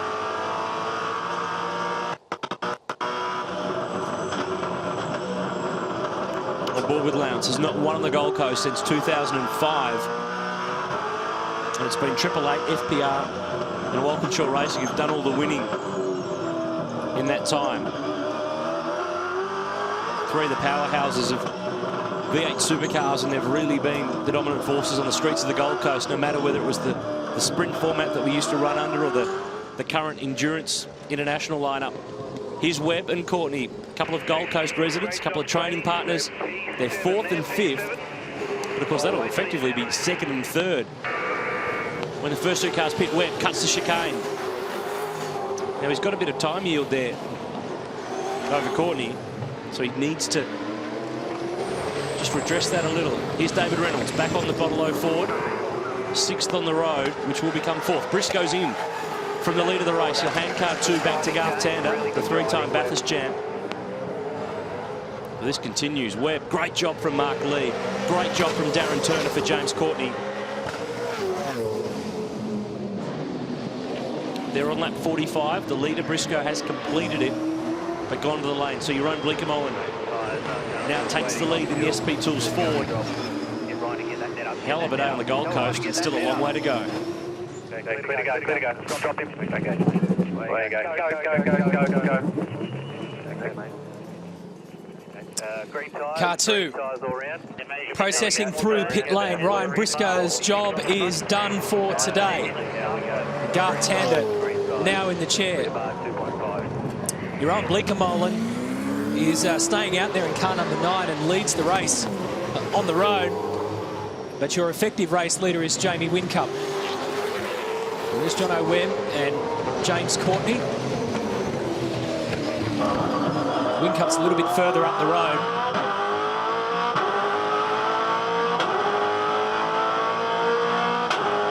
It's good to see James Courtney back towards the pointy end, having a real battle. It's Jason Bright right out to the fence, and some, haven't we seen some mirrors dislodged from the right-hand side of the car at turn 11 over the weekend. Car 9. So Courtney putting a lot of pressure on Webb. He might get down here. He does. Good job.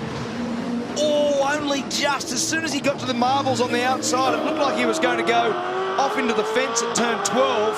and just got it stopped. Very good brake modulation from James Courtney. And as I said, it's always good to see him back towards the pointy end. You can almost see his level of motivation increase as soon as he gets towards that end of the field. We saw it at Bathurst, didn't we? He was a red-hot chance in the last stint of that race, and he and Cam McConville came home fourth, but they ran second and third there for a while. They were a big shot. Walkinshaw Racing starting to come back. Could have been a podium. That's his best race finish of the year. Fourth up there at Mount Panorama for James Courtney. So currently he's sitting in effective second position. Oh, look at the distortion of that front tyre as he gets whacked onto the curb. Fastest lap of the race done by Rick Kelly, 1:12.8. Car 15 in ninth spot.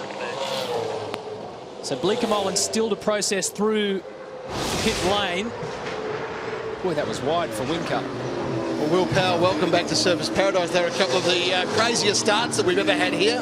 Yeah, I had 3 goes at him, and the third one I screwed it up. But yeah, I mean, I didn't have a radio, so they called me in, trying to call me in for 4 laps. I'm sure we lost a lot of time during that time when people are out in new tyres.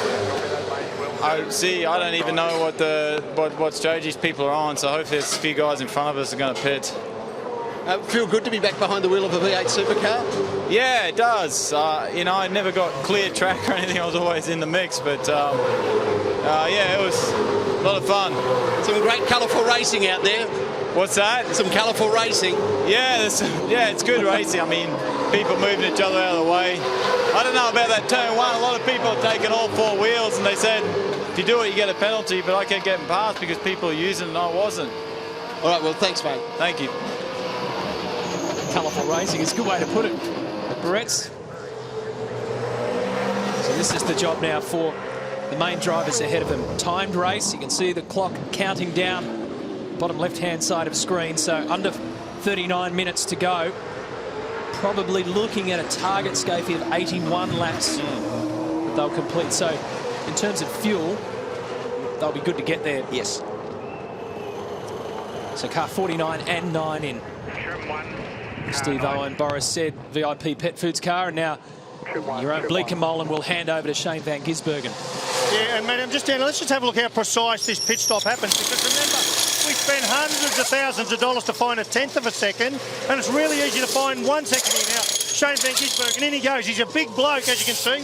Out goes the little dicky seat belts. They'll plug his radio in, his drink bottle. He's got to do his 6-point harness. Tyres are on. Now, the guy on the air spike on the other side, I want to show you, he's released the car. Now, if I come into here and have a look up here, there's a light right there.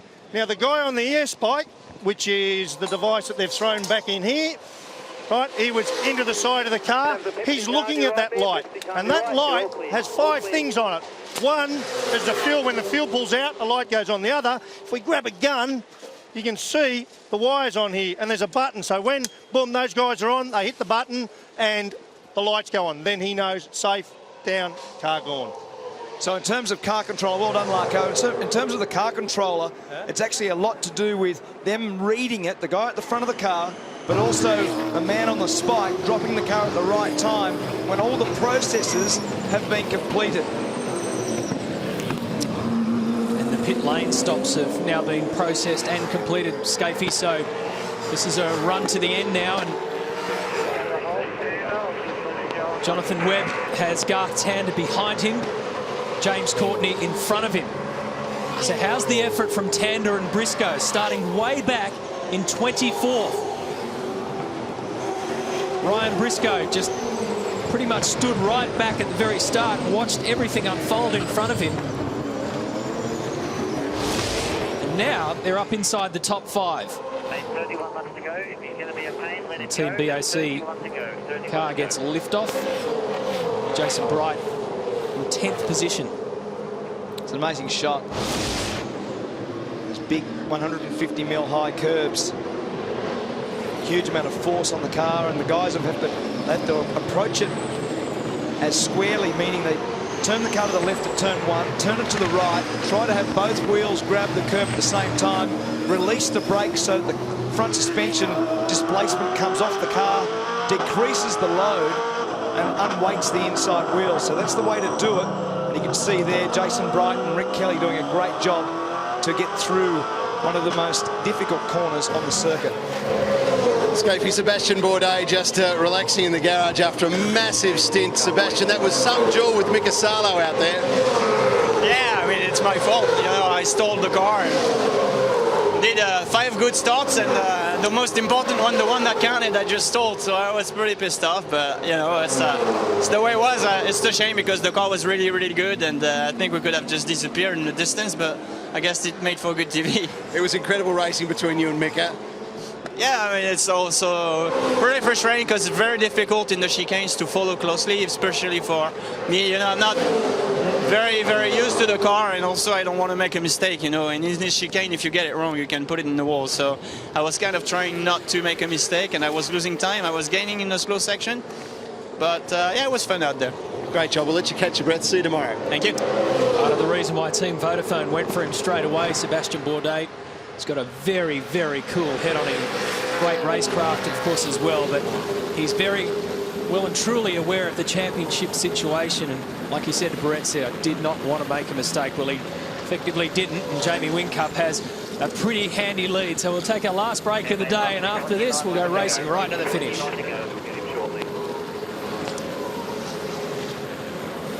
Mark Winterbottom setting fastest laps and fastest sectors. He's 9th and he's really fired up. He's just run a 1:12.42, new fastest lap of the race. Looking back to Garth Tander. Remember that Ryan Briscoe started this car and they pitted. They fueled it up back on lap 16. So when he handed to Garth Tander, they're good to go on fuel. They're in a much better position, so they're able to leapfrog. Shorter stop time. Didn't have to take on as much fuel as the others who hadn't pitted earlier on. And now you've got 2 Holden Racing Team cars in the top 4. Courtney 2nd, Tander 4th, but being caught by David Reynolds in the bottle 04. You can just see the green and white Falcon. There it is, just in behind. So it's Whincup from Courtney, 6 seconds the margin. Len Webb, we ride on board.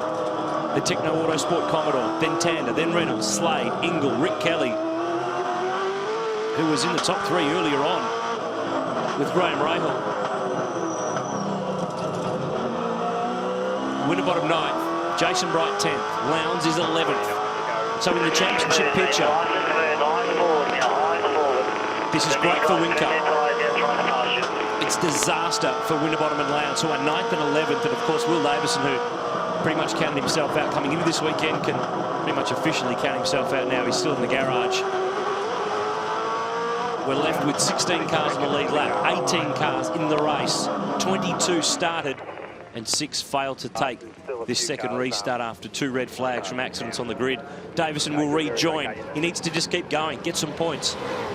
He can finish 19th, provided he keeps going and does enough laps. Needs to do 75% of the race distance to be counted as a classified finisher. Bit of a fight went past him there. Murphy 12th, then Gisbergen 13th, Kaz Douglas 14th, and then David Wall. See the time ticking, 32.5 minutes left to go in race 22 on what has been a crazy day. We call it the season of endurance with Sandown, Bathurst and the Gold Coast, but spicing up here for second, Courtney, Webb, Tander, Reynolds, but it's Whincup who leads 6.4 seconds down the road.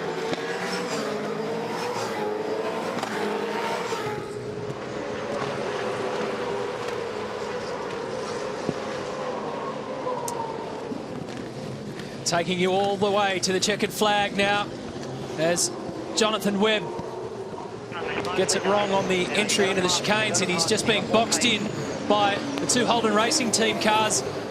He's got Courtney in front and Tander behind still, and David Reynolds is in the mix. There's Tim Slade. Further up the road, 6 seconds, 6.7 seconds ahead, in fact, is Jamie Whincup. So with 31.5 minutes of racing to go, this battle here for second may well determine who gets to have a crack at Whincup by the end, because they need to unhook themselves from this battle and get their head down on the job of chasing car number 1. We saw James Courtney make a good pass on Jonathan Webb, but he's made a mistake on the previous lap, and he's now back and vulnerable to Webb. Tander's put pressure and has come forward to the back of Webb. Dave Reynolds looks pacey. This is effectively for second. What Matt was explaining before, that when this battle continues right down to the closing stages, roughly 25 laps or more to go, it's going to be on for young and old with this group of second guys. Just behind that is Tim Slade, Engel, Rick Kelly and Mark Winterbottom. Rick Kelly and Mark Winterbottom are the two fastest guys as Webb down the inside. Good move on James Courtney. So that's now your battle for 5 cars. And those two guys behind the screen, Rick Kelly's just past Russell Engel. He's the fastest guy on the track with Mark Winterbottom. So there's plenty of pace coming and plenty of time to do it. That's the best pace I've seen all year for Rick Kelly. So big effort from him. Car's much better. Very sharp at the front, flowing really nicely. Look at this. This will close up with Rick and Mark Winterbottom to the back of this. We're on lap 55. We won't make it to 102 because we've got 29 minutes remaining. Probably be 81 laps would take us to that distance. Well, Matty, watching Jonathan Webb very closely is his teammate Mark Lieb. Mark, you guys are just doing great at the moment, and a great stint for you. We did give you 3 shots at the start. How was that? That was pretty wild. You know, I didn't see it. It was just right behind me, but I didn't see it in the mirrors. I was just focusing on the front. And, you know, doing 3 starts, it's always, you're always already nervous for the first one, so you do it 3 times, and it's wild. It's really wild out there. It was a great stint by you, and you also had a box seat for the Sebastian Bourdais-Mika Salo clash as well. Yeah, these guys, they were on it all the time, you know. I was close after the first safety car, but then I said, no, these guys are going crazy, so I left a little bit of a gap, and I was clear behind. I was driving it then and brought it to the pits. Second time here for you. Is it getting easier to pick up a V8 supercar and make it do what you want it to? Oh, definitely. Last year I struggled, especially on the first day on Saturday. And it's getting better and better every lap, and when you come here for the second time, you know, everything is familiar. You hop in the car, and after a few laps you're up to speed, and you actually can work in the car, do some setup, so it's good fun. You're doing great work, Mark. Well done. Thank you very much. And Barretts, we have a safety car now, debris on the track, so another safety car has been called into play. Let's run you through the highlights of what happened. This is the very first start. James Hinchcliffe in car 34 is stuck. Tonio Liuzzi goes into the rear of him. Simon Pagenaud collects Liuzzi, and then car 33, Ricky Taylor, is flipped up, barrel rolls at the very start. Look at that. Taylor's okay. Car's a mess. Pagenaud has an injured wrist. He's continuing to treat it and has ice on it right now, and it's all strapped up. So that's how the day started. Both Fujitsu cars caught up in this mess at the start. Then the next restart. Frank Montagny in car 11 with Nicholas Manassian stuck. This time Montagny collects that car, and we had exactly the same scenario. Just extraordinary. Extraordinary to see it once. To see it twice was scary. There have been battles all around, and quite a few were brewing in the mid-pack. Car 19 as well and truly been in the mix. Jamie Campbell-Walter there putting Morbidelli into the fence. And then car 18 of James Moffat, Peter Cox with Peter behind the wheel, found a tyre bundle as well. Sebastian Bourdais and Mika Salo have had a ripping battle. They swapped the lead a couple of times, and Mark Lieb was always there waiting. Nick Heinfeld, Darren Turner. Everybody was into it. Now this is critical. Salo gets out and has a big stumble, but he was really angry about the communication, and that's what happens to Will Davison when he jumps in. He'd lost the spot to Jamie Whincup, but there was still plenty of time to get it back. And before you know it, Davison's day is done, and this is the reason why we have the safety car. Woo. What a stock take of mirrors on that fence. Welcome to the wacky races.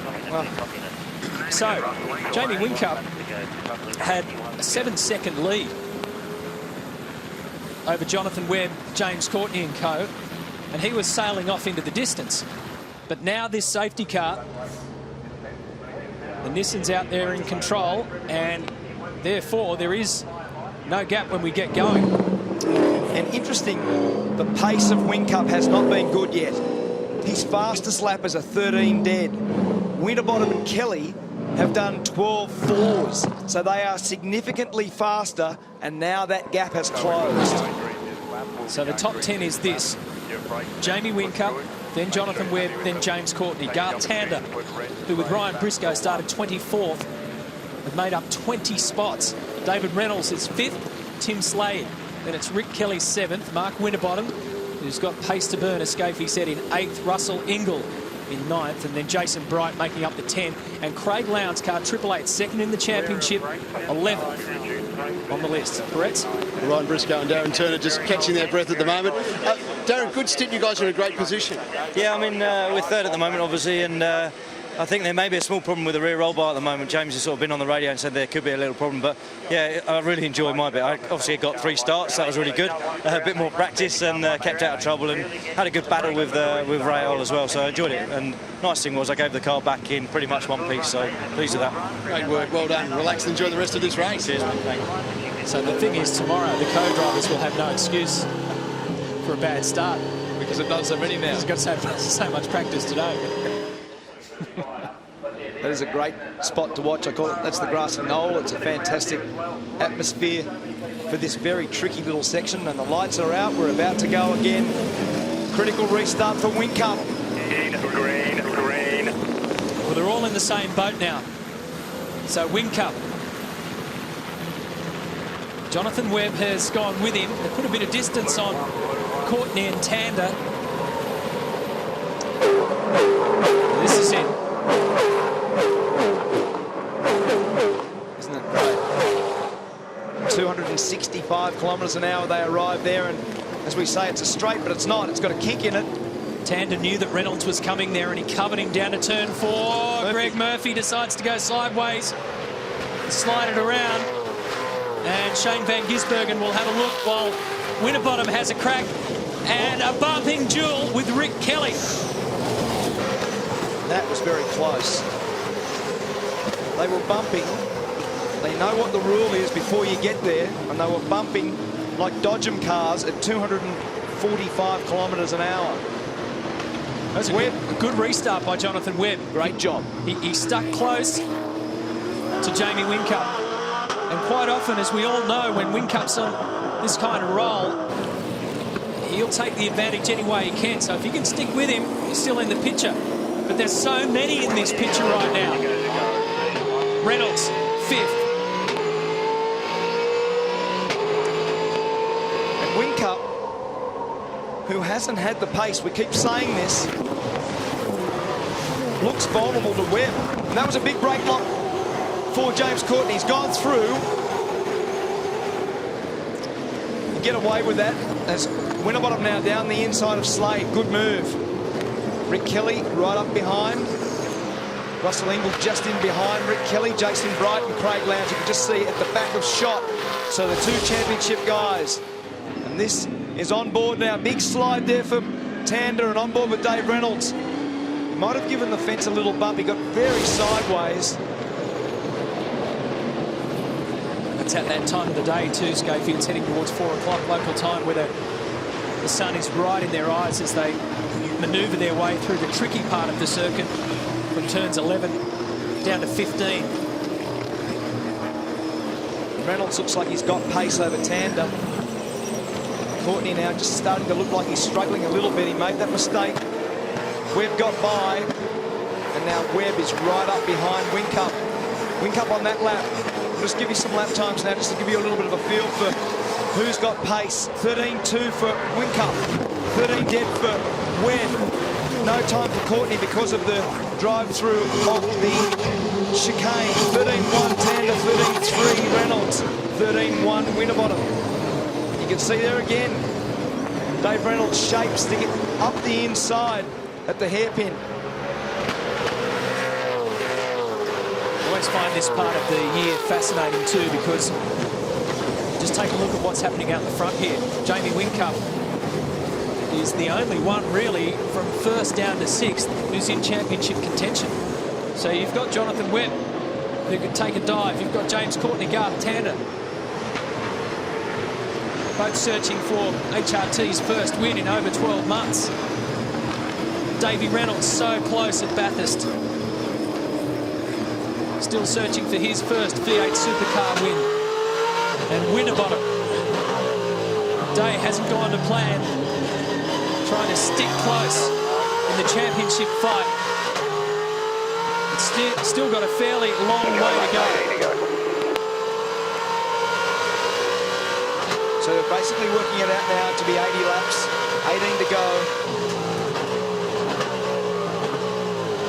Again, too much curve for Dave Reynolds then. Need to be very careful there. We've seen drive-through penalties so far. And, down the inside goes Winterbottom. He makes contact with his teammate. Great view up the back straight.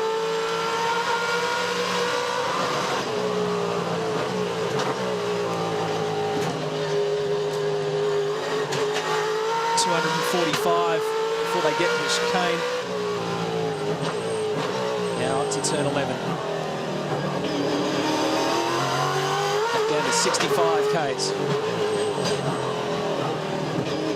So Slade's going with him.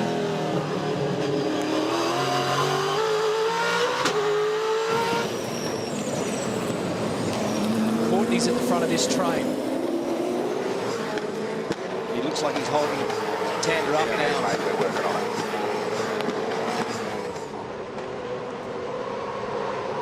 So I think Winterbottom probably thinks he's got pace over Dave Reynolds. And just have a look at this curve. There's a lot of curve use at turn 1. It's a good battle, isn't it? I'm surprised by the evenness of pace at a circuit like this. Totally different from what we saw at Bathurst in terms of the demand on the team and the driver and the engineering required to make the cars work around the streets of the Gold Coast. Have a look at these curves. The fast chicane, about 145 kilometres an hour you go through there. And that's the one, you just heard Winterbottom have to release the throttle on the way out of the fast chicane because he was going to bump the fence on the right. And it's so hard to follow when you're so close at that chicane, as you heard from Sebastian Bourdais. So out of this pack here, you get the feeling that Reynolds and Winterbottom especially, the two have got just a little bit extra than those around them. Same old story. If they can unravel themselves from this little battle, they'll be in the clear to start taking aim. Yep. Sorry, Matty. Down here with Nick Heinfeld. Nick, I often wonder, you know, when you see the drama out there and how tough this is, what's the attraction, mate? Why do you want to come here? Why do drivers like you want to come out and do this? Well, for sure, flipping is not the plan. That's not fun. But after that was good fun. I like overtaking, and I had the opportunity to have a lot of good overtakings today. That was great. Gave the car back in P5, I think. That's where we're standing now. Having a good pace, and it's pretty tight at the front. You're in good shape. Did you see Davey Reynolds' performance at Bathurst? Did you get a chance to see any of that? To be honest, no, but I heard a lot about it. I have to check it on YouTube. Well, let me tell you, you've absolutely done the right thing, giving it to him in 5th place. So, mate, I reckon he'll get the job done. So, head down, eh? Yeah, thank you. Do you understand that, Larko? Good overtakings? You didn't do too much overtaking. Oh, dear. We're rock solid, aren't we? Yeah, exactly. Just vulnerable, aren't we? Here we go. This is a bit of, there's going to be a bit of drama here. I think Reynolds will have to let him go. Well, Frosty's been on the charge. Remember, he had to wait an extra lap for Will Power to come in because of the dramas with Will Davison at exactly the same time. I mean, the world just fell in on them all at once. Now, down here at turn 4. Davey goes far out to the right, and Mark Winterbottom sneaks in on the left-hand side and goes up to 5th spot. So next target for Winterbottom is Tander. Then Courtney and Webb and Whincup. There's only 0.8 of a second difference between 1st and 2nd. Winterbottom has got pace. And a couple of things to consider here. Whincup and Webb, it's pretty even at the front. Webb's got the same tools. 888 Commodore, KRE engine, run by the Techno team, but there's a couple of guys who want to break droughts. Webb and Courtney haven't been on a podium and sprayed champagne in a long time, and Courtney locks the right front there. James hasn't been on a podium since Sandown in the wet last year. And remember when Jono Webb won that race in Sydney in 2010? That was just as crazy as today. That's the last time and only time he's been on a podium. So there's guys with lots on the line here trying to break a few droughts, and this guy has been the most fired up of them all, Mark Winterbottom. And have a look at his pace, Noons. A 12.68. Of the guys in the top 8 cars, he's the only guy in the 12s. So you could just see that straight away. And down the inside of Tander, and they make contact. That was always going to happen, and it hasn't finished yet. So Winterbottom, quite aggressive. That was a pretty bold move. But on the previous lap, he was 0.5, as in half a second faster than Garth Tander. That was Campbell Little, it's the engineer for Mark Winterbottom, talking to him about what his policy is. Great shot, isn't it? Hey, Scapey, it was funny watching that. Oh, Tander and Reynolds. Sorry, Larko. On the phone, Larko. There was just drama there, you saw that. He's out. Steering arm. Yep, bent steering arm, so he's got damage in car 55. He was having such a good run, and that's all it takes, just a little tag.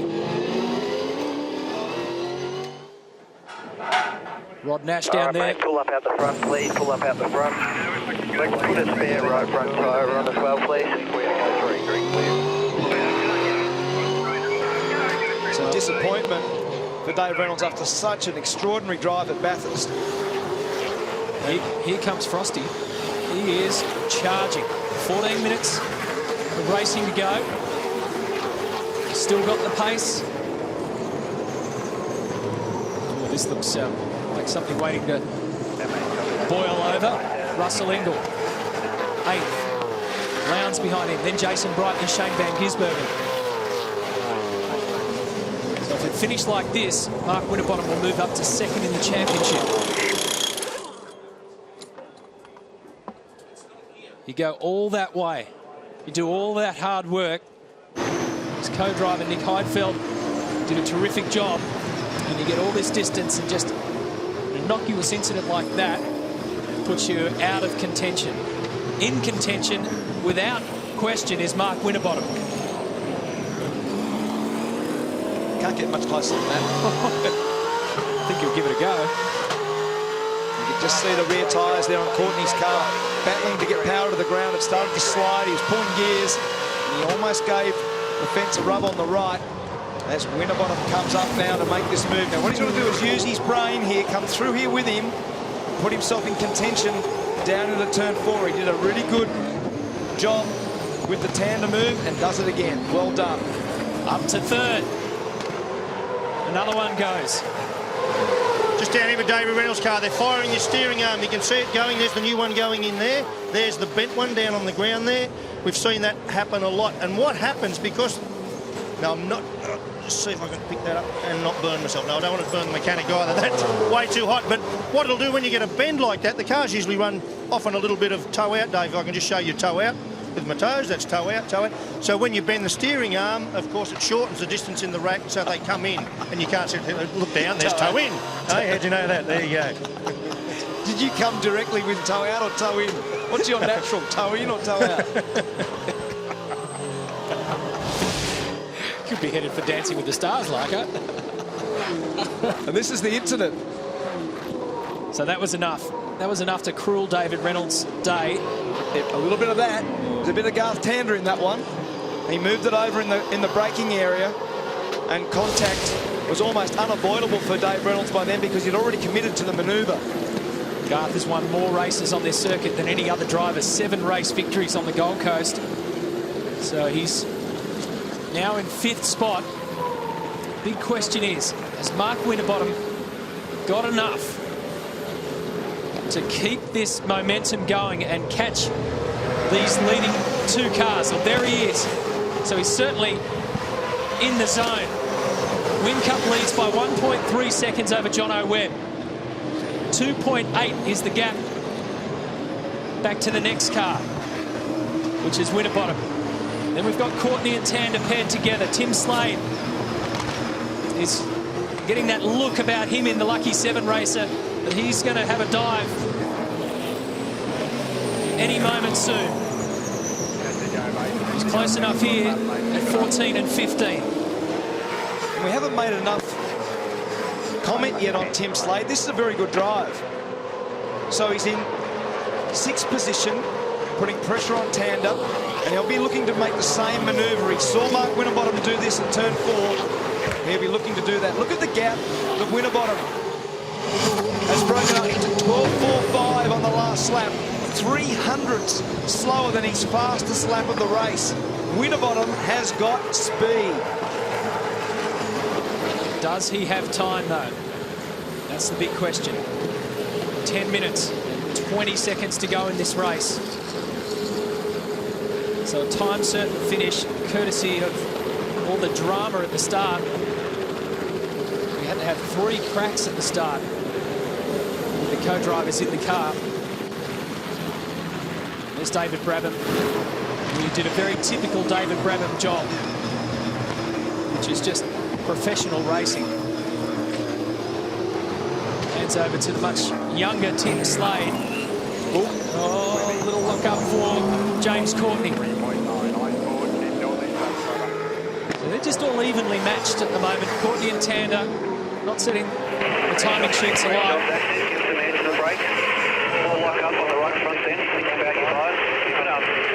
Winterbottom at 1:12.3, fastest lap of the race. Look at that. 1:12.37. And he's cutting into that deficit. He'll be on the back of Jono Webb in no time. There it is. That's the gap. It's 1.6 seconds. And there's the shot of Courtney, Tander, Slade. And Rick Kelly's lost a bit of speed. When he came out of the pit after the stop, he was very fast. He was the only car that was as fast as Winterbottom. You see Winterbottom now down in the bottom of the screen. This is a great corner. You come down into there, cars do almost 200 kilometres an hour in the brake approach for turn 11. We've seen lots of incidents, and it's a very committed part of the racetrack. So Kelly is the next car behind Slade, then Lowndes, who's up now into 8th. And with this position where Winterbottom is, he's just moved into 2nd position in the championship if they finish in the order they're in.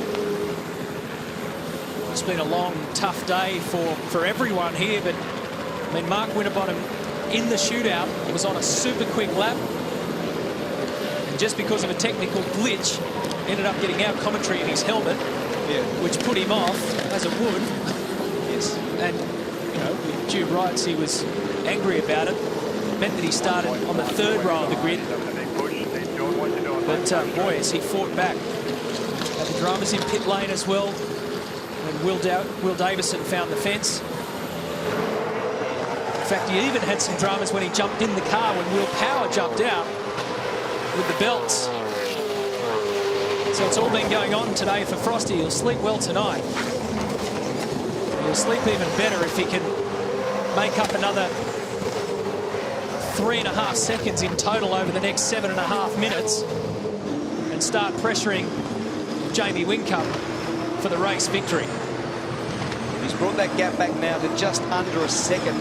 So on the previous lap we saw the gap at 1.65. This is the battle for 9th position. Engel, Bright, Van Gisbergen, and Patrizzi, Murphy. So Whincup from Webb, Winterbottom, Courtney, Tander. That's your top 5. And another fastest lap for Mark Winterbottom at 12.34. Lowndes now behind Rick Kelly. I said that he lost some pace based on the last. And maybe what happens when you have the car really good at the start, you've got really good front grip, but sometimes that really hurts the rear tyre if you've got that level of front grip, and starts to make the car slide off the corner. And Lowndes now capitalising on the dramas that Rick Kelly's experiencing.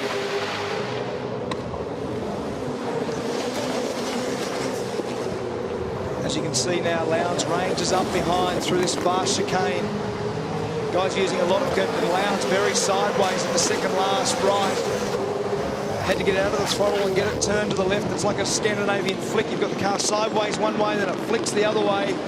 Did a good job to catch it, but it lost speed and lost track position versus Rick Kelly. He was looking to get down the inside at turn 11 and now too far behind. Courtney has locked the wheel there every lap for the last 5 laps. If you keep doing it, you end up going in that Armour All fence on the left. That's the way, James. That's the way. Nice and smooth, mate. Smooth as you can, buddy. Great job. 5 to go. 5 to go. That's Matty Crawford saying, smooth, mate, smooth, mate. That means keep the wheel unlocked. That's code for nice and smooth. That means don't do it anymore. It's positive reinforcement. Tander will go through on the inside here at 4. That started through 1, 2 and 3 with those curbs when James just got a little bit loose. It didn't take long for the invitation to be accepted for Garth, but now James wants to go on with it. This time he pulls back a little bit. That was very close between the two HRT cars. Up into that section where we're talking before of 245 kilometres an hour before they approached the fast chicane, and they were rubbing. Both cars were bumping. A little brake fire there on the top of the brake rotor. Rotor and pad change now. These quick release brake rotors that we've seen Mark Larkham take us through at Bathurst. And Slay up the inside of Courtney. Is there contact? No, he gets it done. He gets right around there, but you're on the wrong side of the road for the first part of this kink, but then you're on the right side of the road for the left-hand section of turn 1. I think he'll probably get it done if he drives in here the right way. He does. And James Courtney quite cleverly just pulls it back and understands it. Darren Turner there watching his co-driver drop a couple of spots in the last couple of laps. So Tim Slade, very good job. 5th position for Stone Brothers Racing. Whincup, 0.9 of a second to win. The hardest charger of the day, Mark Winterbottom. 4 minutes left in this race. Webb has taken ground out of Whincup. The last couple of laps has taken big chunks. It was 3.5 seconds. It's back to 2.4 between the top 3. It's only 0.77 of a second between Whincup and Webb, and that's on board now. You can see this. He'll chuck everything at it. Davey Reynolds still sitting down in your car, mate. I don't have to say anything else to you, mate. That just sucks. Yeah, it's a bit unfortunate. You know, I was trying to soar like a needle, but I couldn't do it playing with those turkeys. Car's got good speed though, mate. You'll be back tomorrow, good as ever. Yeah, the car's really good. I just tried to go for a move on Tander, and you know, he moved under brakes, and you know, bent my steering and destroyed my race. So you know, that's the way it goes. That's the way it goes. All right, mate. Good luck tomorrow, Davey. It's always good for a quote. Now, this has been an awesome drive, not just by Webb, but by Mark Lee. This has been a real team effort for Techno Autosports. They qualified 5th. And I'm liking this performance from Webb.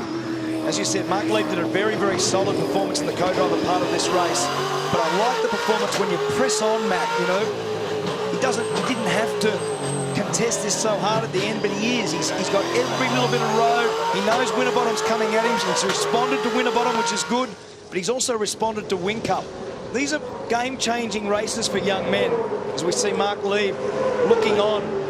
Jonathan Webb, 0.7 of a second behind the leader. 1.9 is the gap between the top 3. 1.1 seconds there. You can see it from Webb to Winterbottom.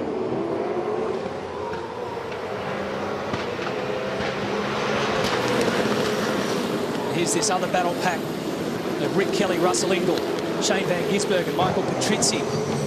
And if Patrizzi gets that move on Van Gisbergen, that'll put both Techno cars inside the top 10. A pretty good day out for cars 19 and 91. Jono Webb, winner of one race. Sydney in 2010. It's the only time, one and only time he's been on a V8 Supercar podium. He's heading that way today. Patrizzi, oh, he's had a look on both sides now of the SP Tools. Falcon in front of him. Jason Bryant behind them.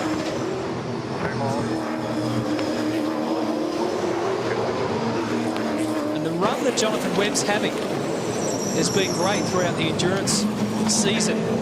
10th at Sandown, 6th at Bathurst, heading for second, possibly first here, because he's close enough. He's got closer, Scafie. Certainly has. It's a very, very good drive.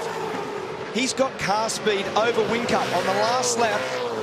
He's brought that gap back from 0.7 to 0.5. You can see it there. Whincup will be pressing on as hard as he can.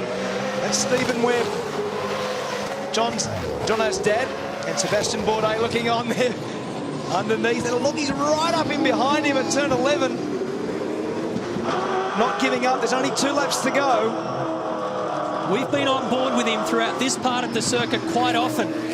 Over the last 30-odd minutes of this race, he looks really comfortable through turns 11, 12, 13 and 14. The busy part of the circuit. He's got straight line pace, we know that.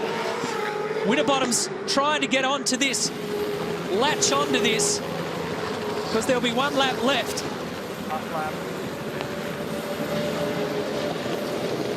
Yep, this will be the last lap. So Whincup leads them down towards turn 4. And they've all responded. 12.6 Whincup, 12.5 Webb, 12.4 Winterbottom. They're all driving these cars like qualifying laps. So this is it. The last lap of what's been a long, hard and brutal day for the entire field. Mark Winterbottom's done a brilliant job, but Jono Webb is so close at turn 11. Have a look, have a look. Up to 12, now the left-hander. Whincup using all of the road. Elbows out wide. This is Webb's last chance. Whincup won't make a mistake from here. And with the help of the ice-cool Sebastian Bourdais, Jamie Whincup gets his 60th race win. Good work, brother. Great work. That race should have been easier, but not driving, brother. I love your work. A battle of survival. Jonathan Webb second and Mark Winterbottom third. Garth Tander in 4th. Tim Slade in 5th. So Lowndes crosses 6th, then it's Courtney, Rick Kelly, Russell Ingall, Shane Van Gisbergen make up the top 10. 3 top jobs from these top 3 drivers. Whincup, Webb and Winterbottom. And that moves Mark Winterbottom into 2nd on the championship ladder. It means another race victory for Team Vodafone. Back-to-back after Bathurst. It makes it 8 race wins of the season for Jamie Whincup. And 11 in a row for Triple Eight. They've responded, haven't they? So Jono Webb and Mark Lee on the podium. It's the first time in 2 years that Jonathan's been up there. And Garth Tander and Ryan Briscoe from 24th up to 4th. Craig Lowndes started 2nd in the championship, finishes 6th and drops a spot and surrenders that 2nd position on the series table to Mark Winterbottom. Greg Murphy and Justin Wilson in there in 13th. And from down here, it's just a tale of disaster for these guys. Cars 34, 14, 3, 4, 33 and 11. They all went out before a lap was really completed. Actually, by Lowndes finishing 6th, it's now made an equal second in the championship. He got Courtney right at the end. And Sebastian, very good performance. He was very unhappy with his start, the last start, the 3rd start. But as a consequence, he had a great battle with Mika Salo and brought it back to Jamie Whincup. It's not a bad V8 supercar career for Sebastian Bourdais. 5 race starts, 2 wins. 100%. Very professional job. I don't think Whincup's car was as good as he would like today. It qualified very well, but race pace was not good enough. So they'll be working overnight. Jonathan Webb, great performance. Mark Winterbottom Tander, as you said, Ryan Briscoe, very good combination to come from the very poor qualifying. And Will Power comes up to see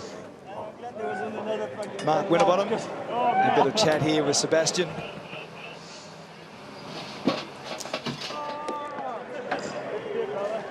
Tough day. Well, they're just a great combination. And the guy on the right, as we know, has been the standout performer in our championship. And his mate this weekend, Sebastian Bourdais, has had so much success in world motorsport and right here. And he's the kind of guy you want in a crisis.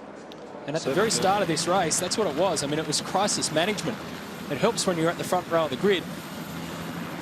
But while all that madness was going on around them, those guys kept a cool head. Well, Jamie Whincup, Sebastian Bourdais, gentlemen, congratulations. Well done. Familiar territory for you both. And Jamie, for you, for your championship, this was a good day. Hard fought, but a good result. Yeah, I started off getting pole this morning. Seb did a great job. Awesome battle. It was wicked TV with Mika Salo there. What a crazy start of the race. You know, we never thought we'd ever get into it, but that's all part of motorsport. These things are hard to get off the line. We fought on. Another car beside was hooked up. It's a sister car of ours, so we know it's a good thing. So it was hard to keep him at bay. Guys, well done. Enjoy the podium. We'll see you back tomorrow. Yeah, thank you. Cheers. Great work. We'll get over to Mark Lieb and Jono Webb. Jono, congratulations. Second podium finish in V8 Supercars. That was a sweet one today. Absolutely. You know, tough day, but you know, all the boys did a sensational job. Mark did a brilliant job at the start. Just kept it clean, brought it back in one piece, and as the car was just so fast. Mate, jump up there and enjoy your second ever podium. Well done. We will. Thank you.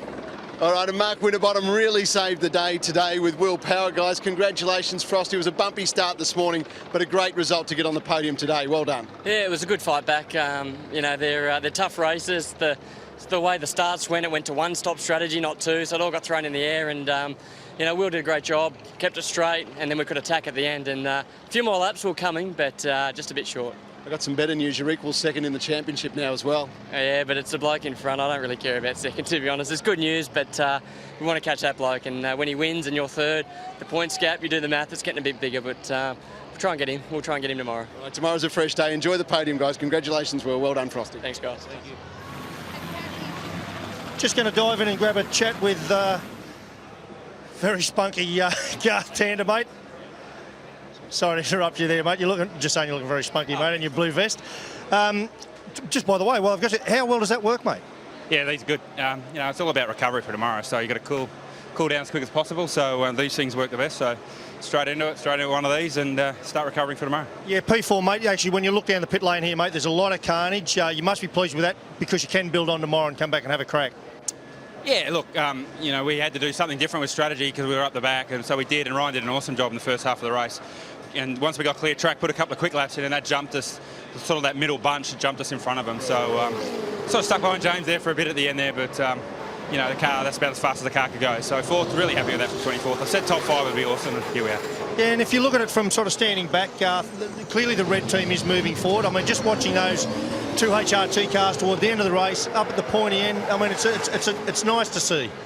Oh, look, it is, mate. It's good to be battling for top 5 rather than top 20. So, yeah, look, certainly we're turning it around, and slowly. I mean, feels like the Titanic. You've got to turn the Titanic, and it's slowly starting to move. So we might miss the iceberg, but yeah, look, everything's going really well, and hopefully we can qualify a bit further up the front tomorrow and make life a bit easier. All right, mate, get that drink in here. Thanks, Garth. Great images there too of Garth with baby Scarlett, and Leanne, of course, a regular feature in pit lane, and Dad got down to business today and did a good job in tough circumstances. So the championship picture now equal second between Frosty and Craig Lowndes, but it's 209 points adrift. 150 points goes to the winner of tomorrow's race as well. Time now for the podium. Here's Brett's. Race 22 of our year, the 2012 Armour All Gold Coast 600. Would you please congratulate our winning drivers, Jamie Whincup and Sebastian Bourdais of Team Vodafone.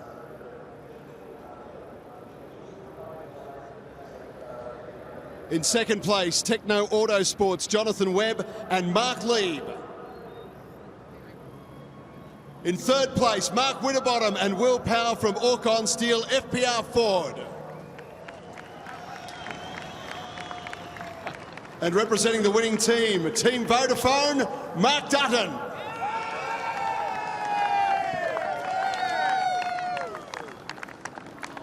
Making the presentation to third place is Genevieve Mahoney, the State Marketing Manager, Coca-Cola Amatil.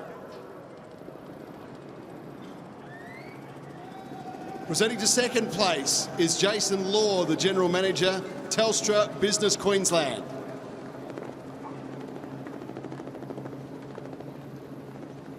Making the presentation to the winning team is the Honourable Jan Stuckey, MP, the Minister for Tourism, Major Events, Small Business and the Commonwealth Games. And presenting to our winners, Jamie Whincup and Sebastian Bourdais, is Paul Blair, the General Manager, Australia, New Zealand and China of the Armoured Auto Group. Ladies and gentlemen, the 2012 Armour All Gold Coast 600 Race 22 winners.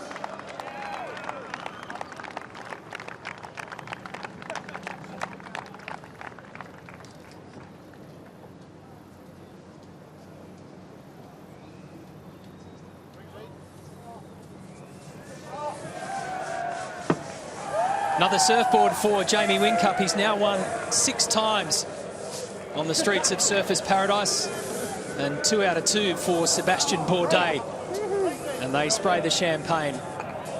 So at the end of the day, Webb and Winterbottom on the minor steps of the podium, but that's a terrific effort, especially from Mark Winterbottom after all of this crazy start to the day. Ricky Taylor rolling it down the front straight in car 33. Simon Pagenaud went into the back of Tonio Liuzzi, and that was the result. We'll have to check on Simon tomorrow to see if he'll be good to drive. He's got a strapped wrist. And it's a miracle that Ricky got out of that okay. Different story for the car, of course, which is being patched up as we speak. They're working overtime tonight at Gary Rogers Motorsport. And can you believe it? This was the second restart of the day. Nicholas Manassian caught standing, and Frank Montagny in car 11 just didn't see him. Ripped the wheel out straight away. Could have been so much worse. So the standing start really causing chaos for these guys.